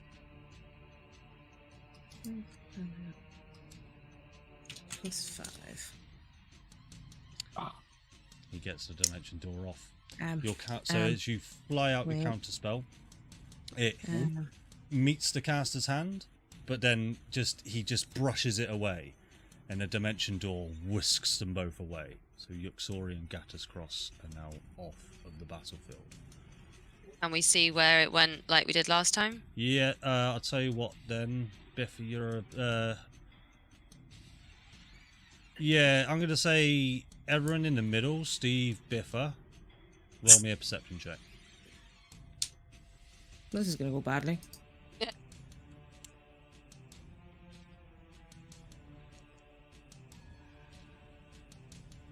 All right, Steve, no, you just don't see. Biffa, you see a spark or a trail of red arcane energy back out the way you came out here in the council steps. So back out the entrance, basically. Back out the entrance. Cool. And that'll be Gattus Cross's go. At the top of the round, you start to hear screams and howls just from all around this room. There is explosions happening far off into the distance. There are explosions happening near.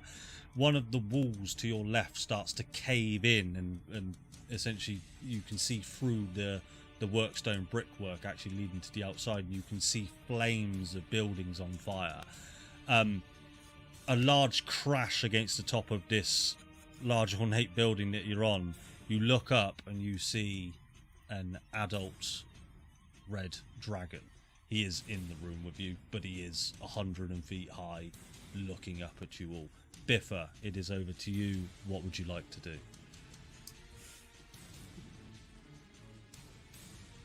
I'm going to go after Gattus, and I am going to dash to do so.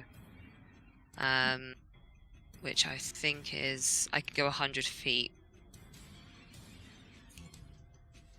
So it's go there. Fuck me.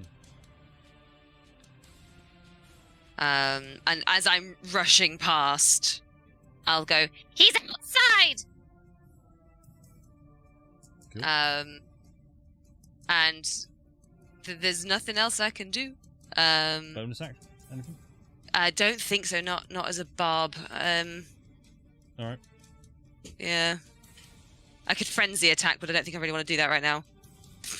I mean, well, nothing you can attack at the moment anyway. Yeah. Yeah, So, yeah. it's worth mentioning that you have, so you just, within 6 seconds, moved 100 feet. Like, that's, Yes. you're moving at light speed right now.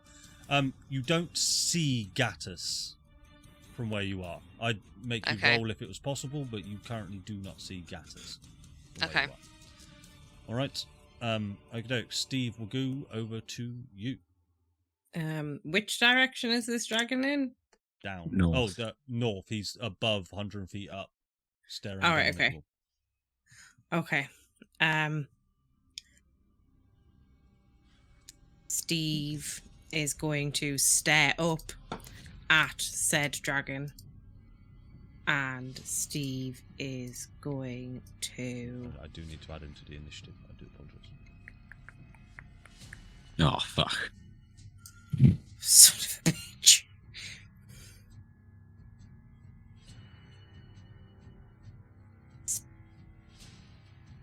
Steve is going to cast... Okay. Steve is going to cast Eldritch Blast. At the dragon? At the dragon. Have you got the range to do that with? Have you got... It's 300-foot range. Hell yeah. Apart from missing that one, so sorry about That one, so that one doesn't work, but I get 4 beams. You do. So we'll do it again. 23 will hit. 11 points. That is the second one. This is the third one. 27 hits. Mm. 19 damage, nice.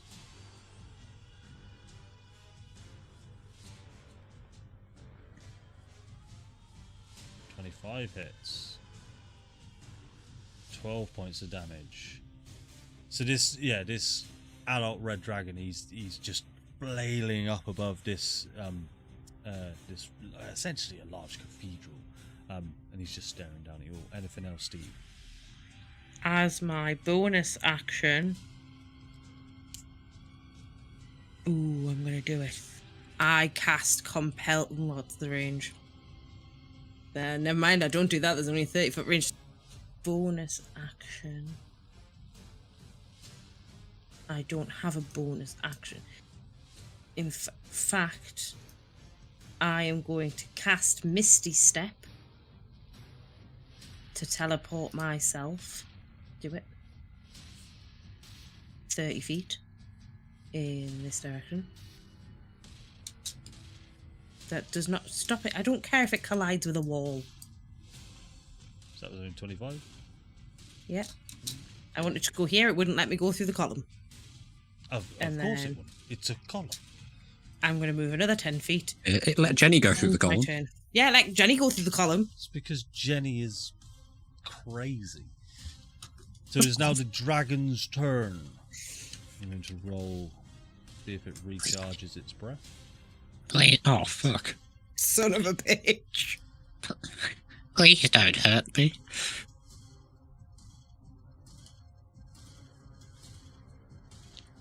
Okay. That's fine. It will just fly down.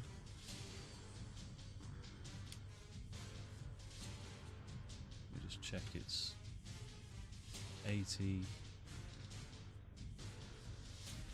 Okay, so technically it can't actually fly all the way down, so it is hovering.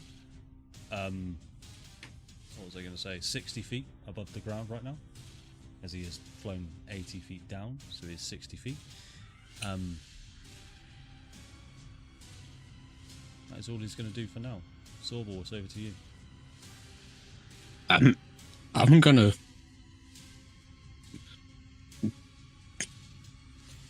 Sorry about that group healing, everyone. I'm gonna pump all of my lay on hands into me. Not all of it. How much you got? 100.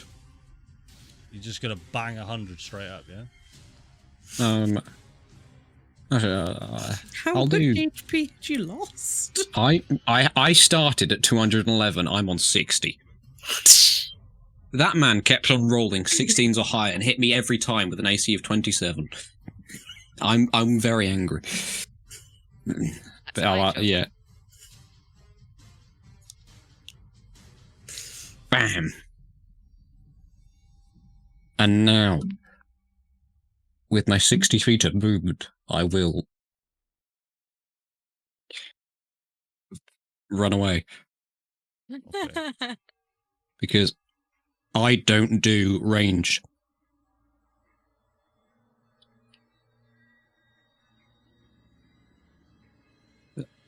Actually, you know what? I collide with a wall. I'm gonna cower behind a column. Awesome. Anything else, bud? No. Simney, over to you. Okay. Well, this is shit for me. Oh, there are two things I could do. So. Alright. I'm going to take a risk because why the fuck not? We love risks. Yeah. Love how Taylor Swift's still there. Yes. Oh, yeah. Oh, to be fair, she didn't get hit by the flames. She's chilling. Is Taylor Swift the only survivor? Oh no, they've got those two down There's there. these two down here as well. She's yeah. going to have some food, guys. Taylor Swift and Rod Stewart Taylor Swift and Rod together Stewart till the survived. end. Hey, Kylo Ren died? Oh. I think Kylo. Oh, did he die? I thought he left.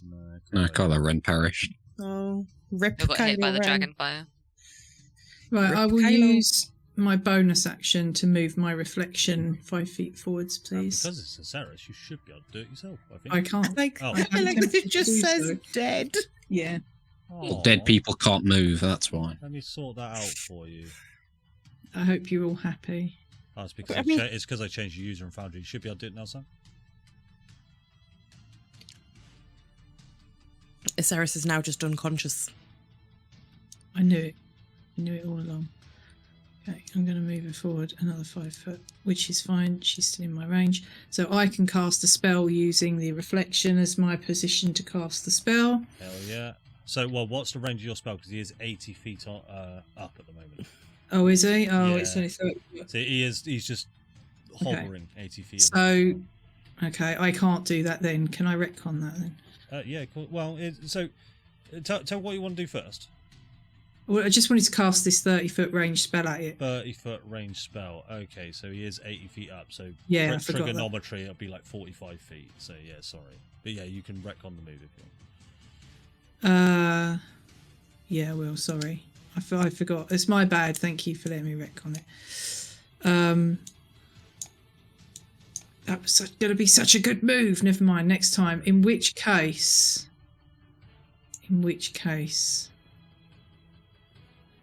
I will do the other thing and cast Dimension Door myself. And there we go. And then, I know that Biffa ran past and said he's outside. So I'm going to pop myself probably just in front of the steps. In front of the steps, whereabouts? Ping me where you'd like to go, or just place your token. How does one ping? Click and hold. Got to place yourself there, yeah? I'm pretty sure you can go a lot farther than that, or do it? Yeah, I can, but like... Has to be somewhere you can see. So Yeah. you will have to move just So, slightly. yeah, I'll move. So if I say you move, yeah, okay. So you move. If you're there, you can take me with you.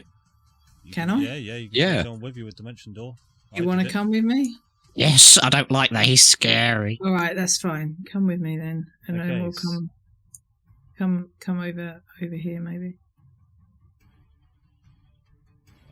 Okay, so put your token wherever you'd like to appear at. Take Zorbal with you. Oh, You. happy with that, Zorbal? Yeah. Anything else, Simney? Maybe we'll just move to the side a touch just in Yeah. case there's a. Just. I can't move myself. Put you there. Can I see this fucker with my lady love? From where you are, no. Son of a bitch. All right, fine. Okay, it is the top of the round. Oh, my reflection will have dropped, by the way, because I'm more than 60 feet away, so it just disappeared. Okay, I'll delete a Ceres from the board. Ceres, no! Don't worry, she's got 5 more iterations to come. Just roll something then. 7. You hear the flapping of large wings coming from above the building you're at now. Sounds a lot like another dragon. Oh, fuck off. Oh shit. Biffa, over to you. Right. So what I'm gonna do is I want to basically move to the point where I might potentially be able to see Gattus. If I can't see Gattus, then I'll turn around and face the fucking dragon. But I'll move to here first. You move to there. Can I... So, this is going to be a kind of above the table notice. After Simney's go, was Gattus's turn in the initiative. Yeah. From where you are, I'm not going to make you roll for it. The guy's gone. Okay. Right then. What I'm going to do... I'm going to stare back into the hall where I can see a big red dragon. And I'm going to look at Simney and Zorbal. Is it another one of those times? Do we run? I don't think we can win this one.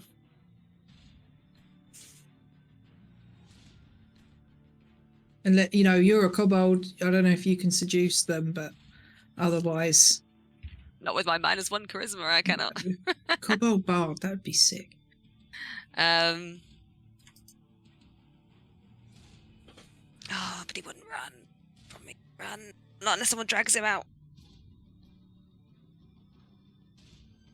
Just gonna yell up the corridor, Steve! Okay, I'm gonna... Can I punch myself?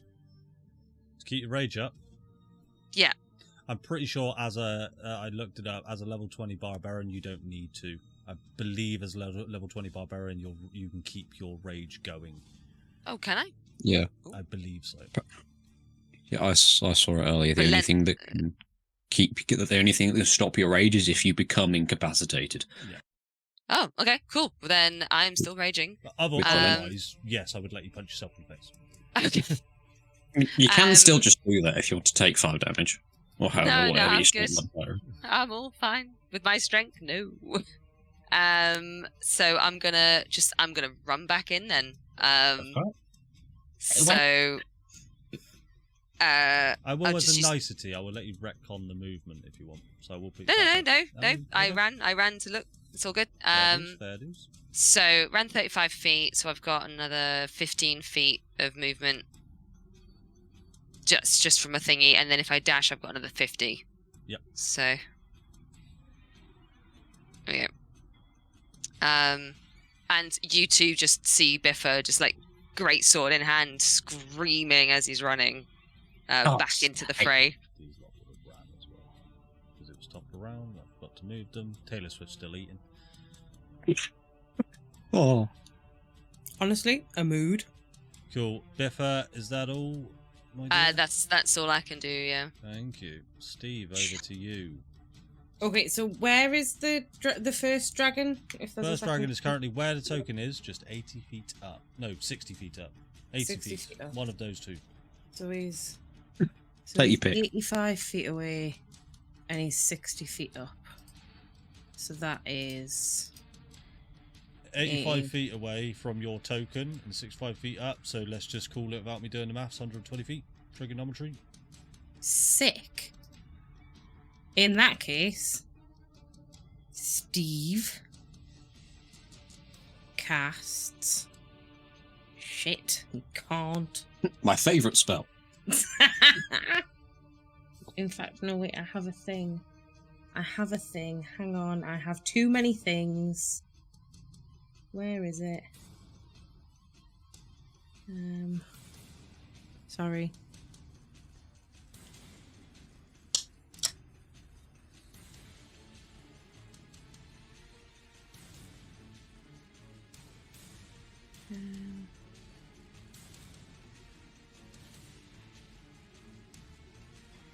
Maybe I don't have a thing. Maybe I'm making my thing up. Are you hallucinating? I think I might be, because I thought I had a thing where I could get a spell slot back, but I can't find it. Yeah, Pearl of Power. Is that what it is? Yeah. Is that an item? Yep. Oh, it is, yeah! What do I need? As an action, you can regain one of your expended spell slots. I do believe.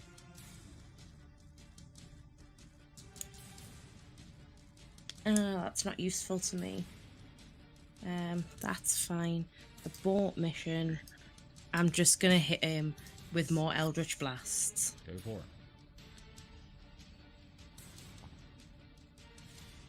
It keeps rolling for me, and that's very off-putting. 20. That hits. 12 damage. That's one. 34. That definitely hits. That's two.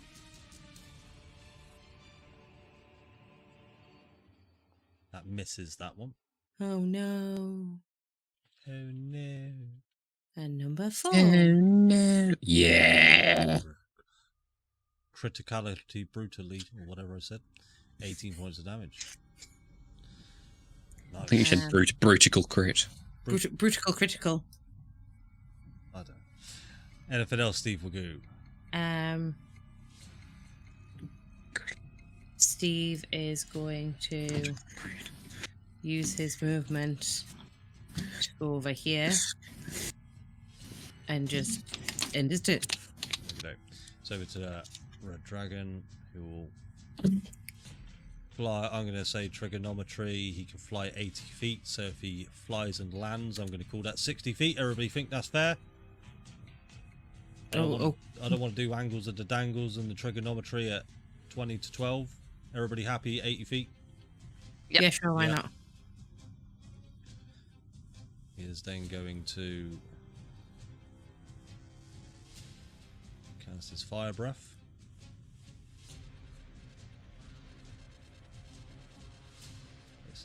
Imagine being in Taylor's position right now. Oh yeah, Taylor's not looking. She's not too. Well, no, she's eating. Steve Wagoo. Hang on, it will ask you to do it in just a second. Biffa and Steve Wagoo, dexterity saving throw, please. So yeah, you can just hit that in there. Okay, you both fail. I would like to use my Ring of Evasion as my reaction to so succeed. You succeed, so you will take 29 points of damage. Biffa, any reaction? I don't have one. No. Okay, then you will take 58 points of damage. Which Has is Okey-dokey. that already come off? I will undo it for you, Steve Wagoo, and then Okay, if thank you. I was like, I'm sure my health was higher than that. take 29 points of damage off yourself, then please.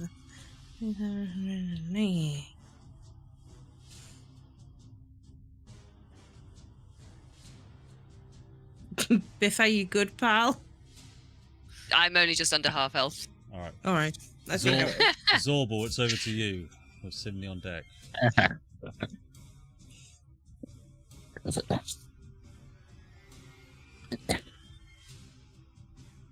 Zorbal's been pissing himself. But he did promise his mate he'd be a good boy. So Zorbal's just gonna look at Simney and sort of just smile and just try and look brave.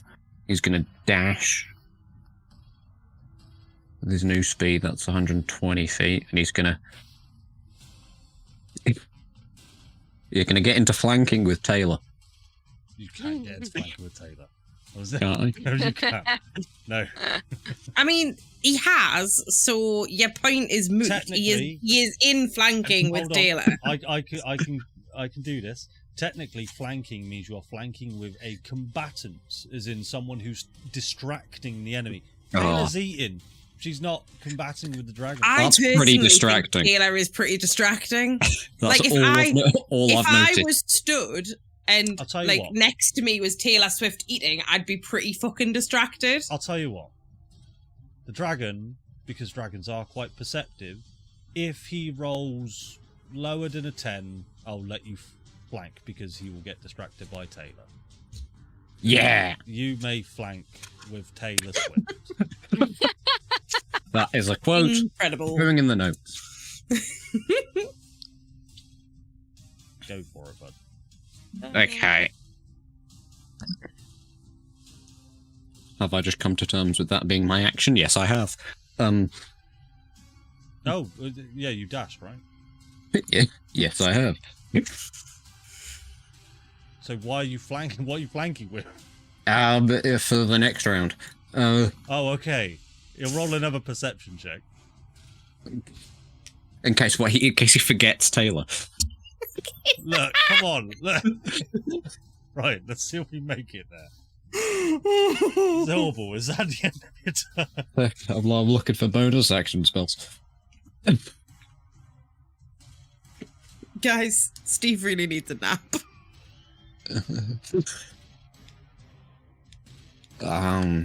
No, but I'm now in the thick of it. I'm just gonna.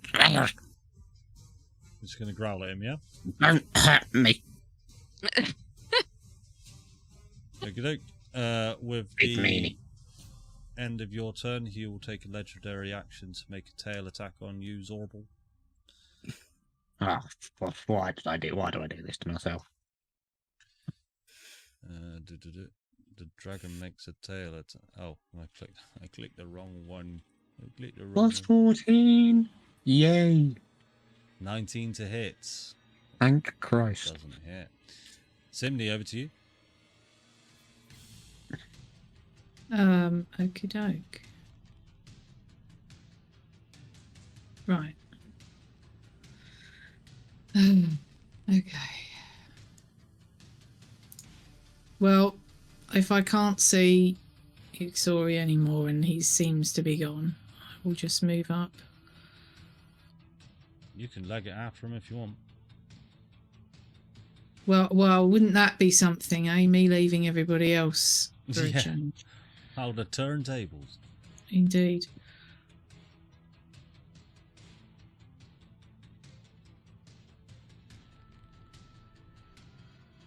Right, okay. Seems as an artificer you have to do a lot of measuring. And what is quite fitting for the class, really. Is Yes. Okay. Fuck it, I'm 5 feet short. God damn it. Okay.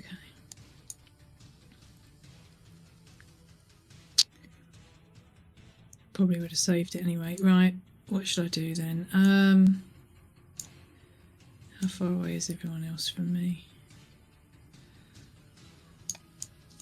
Okay.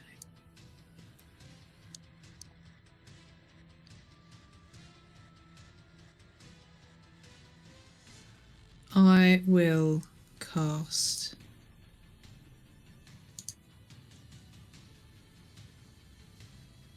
Nope, I won't cast that because I'm too far away. Fuck my life. Okay, I'll use a bonus action to make a reflection 30 feet away from me. wherever you want. Oh, that one. Yeah, she'll have to go there. Okay, so she can cast a spell from there. So I will cast. That's. I don't want Samir. Right, I will cast. I'll have to move forwards a bit to do it.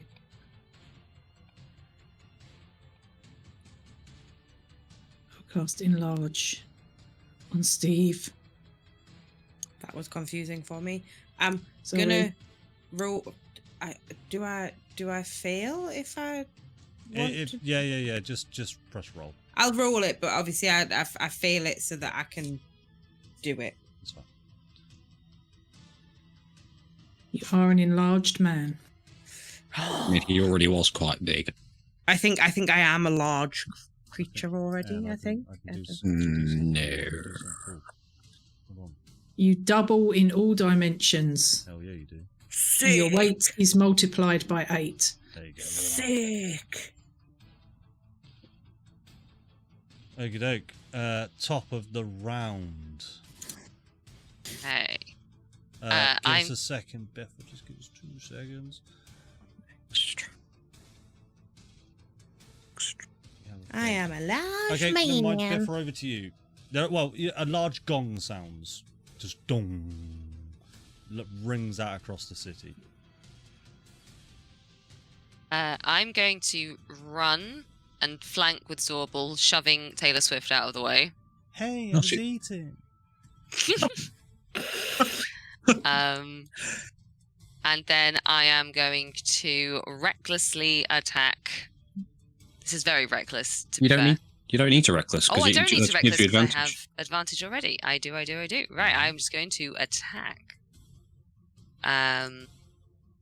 With advantage. 32 hits. And then, of course, I get a 1. But that's fine. 20 points damage. And then I will attack again. Screaming as I do it. 33 hits.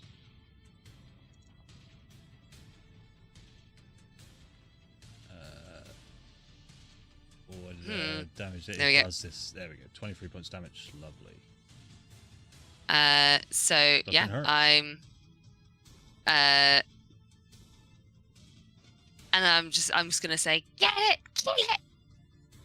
But I have to be quiet about it because it's really, really late. Yeah, I've got it's people all around me. Kill it. We'd have too much time to go. So at the end of Biffa's, Good. at the end of Biffa's go, it will make a tail attack against Biffa.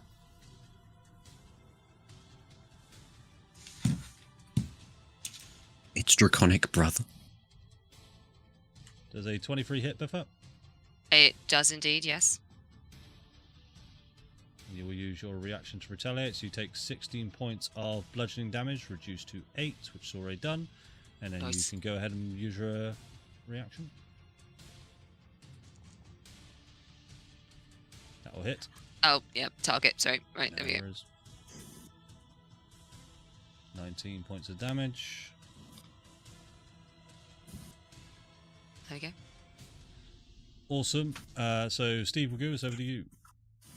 Enlarged. Steve will go the big. Steve Wagoo Large is going to. Oh God, why am I just? He's king size now. Is going Yeah. to move in front of the dragon, and is in fact. What was that? No, I can't do this one. And he is going to take the spatula, and he is just going to swing it wildly. 27 hits. You get a 1d4 on your damage as well. 1d4 on my You damage. do get a 1d4. Because I am large. Yeah. An extra 4 points of Nice. damage. Yeah, it all And adds up. And then, because I did the hits, I is going to do the smites. Yes. Do the smites. Do it. I am going to. Do it. Do it. Is that your golem? That's my attempt at a Palpatine. Do it. I am going to do a Kill him. wrathful smite. I have not used my bonus action this round. Treat your face.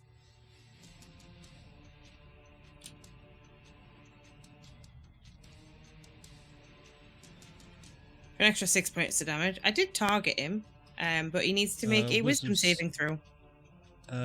So let me just check something. If you tell me that this dragon cannot be frightened of me, I'm going to be very upset. I was just checking that, but apparently he can. If it weren't for my aura, I'd be terrified of you. What's the DC? 26. Right, he will use legendary resistance to resist it. Oh, fuck him!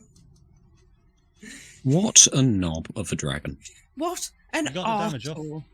I don't. Did that damage come off? I don't think it did. So let me correct that. Anything else, Steve? Steve is just going to stand, and because he is large, he's just going to lean back and look up to the sky and just scream. And then end his turn. Okay, it is over to the adult dragon. Doesn't like being hit with a spatula, Steve. So first of all, he's going to use his frightful presence. All right, let me just check the range of it. Oh, it is. He's frightened. Oh no, he resisted it. Never mind. Resisted it. Bastard. I mean, Okay, Simney, I need you because you. Unless, do you have a way of not being frightened, Simney? I am immune to frightened. You're immune to frightened, so I'm just not going to roll it because everyone else is immune. I was thinking. Hey, you might get Taylor. I will get Taylor because her wisdom's terrible. So she's frightened. It is frightful presence. So she will then go ahead and make a bite attack on you, Steve Wagoo. Does a 22 hit, Steve? Yes. Sorry, I didn't target you. 21 points of damage, Steve. Please take that off for me. And then it will attack you with its claws. 19 hit. Yeah. 20 points of damage, and it will go and use its another claw attack on you again. 33 to hit. 15 points of damage. And that will end the adult Red Dragon's turn. Zorbal, over to you. Okay. Stop hurting my friends and my body. Emphasis on the my body.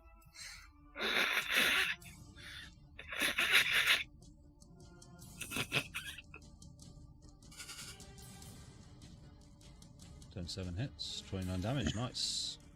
I'm adding a 3rd level smite to that. Of the divine variety. Ooh, of the divine variety. So yeah, it's obviously not The undead. divine variety. Divine I variety. know. So that should be 48. 48, yeah. I'm just going to roll 48. Yeah.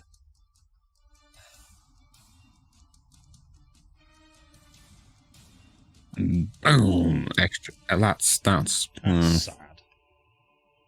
No, I'm Sad sad. smite. Shut up. He's a good smite. I appreciate him. I'm going to go for another one. Oh, and I didn't see if he recharged his breath, so sorry about that. It's too late, he didn't. Oh, well. No, yeah, nat 1. He's Can't got... do Taylor Swift, can't breathe. 28 hits. If Taylor Swift survives this, I'm going to be very surprised. I'm very impressed with survived so far. 25 points of damage.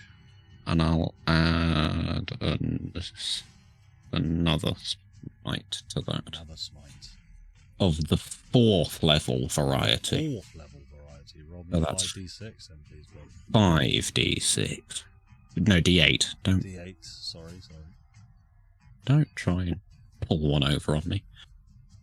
Oh, those are some better numbers. 27 points of damage. He has exactly 27 points of hit points left. Describe how you finish the adult red dragon off.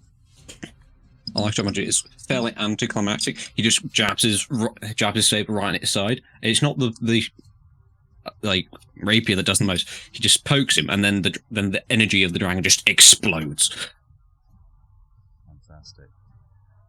That is right now the end of combat. What would you all like to do? Taylor Swift is no longer frightened, but you do hear the wings and creatures outside all screeching and howling, and there is large booming wing sounds coming in this direction. Immediately run to the door. Wait, Yep. where did that wizardy fuck go? This way. Okay, so we don't need to move our takers around, guys. You can if you want.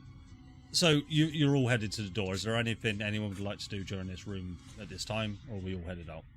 As Steve is trying to hobble his way out, he's touching himself.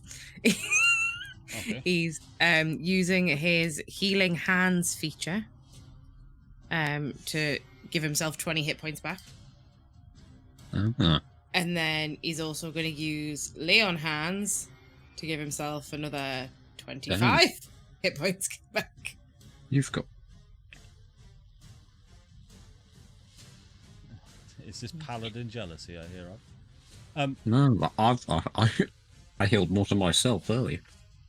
Okay, so as you all head out the door, I was going to explain this earlier, but I didn't want to do it in combat.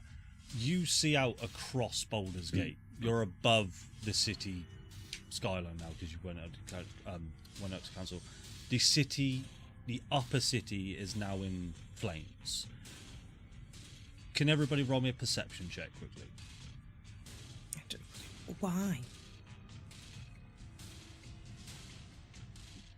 Ooh, I might actually see things this time. Someone's got a nat 20.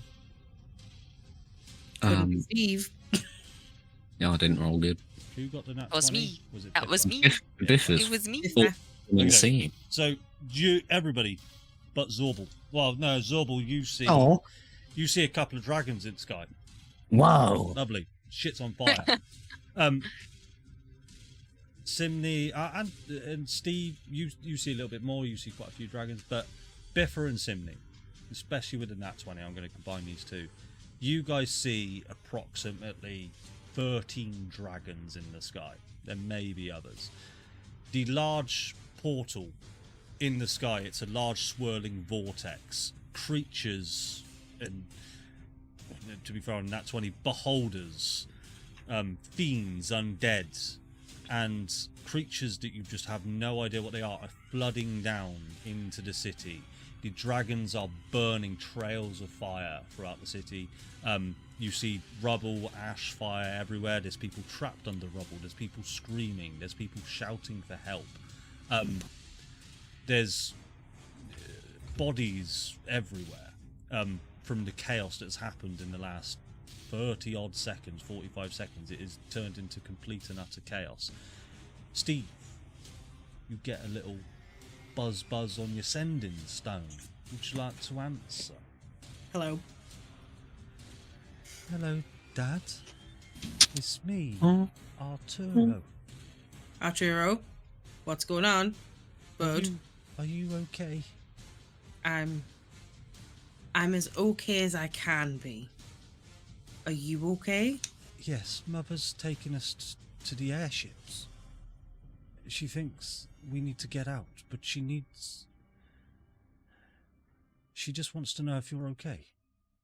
I'm okay.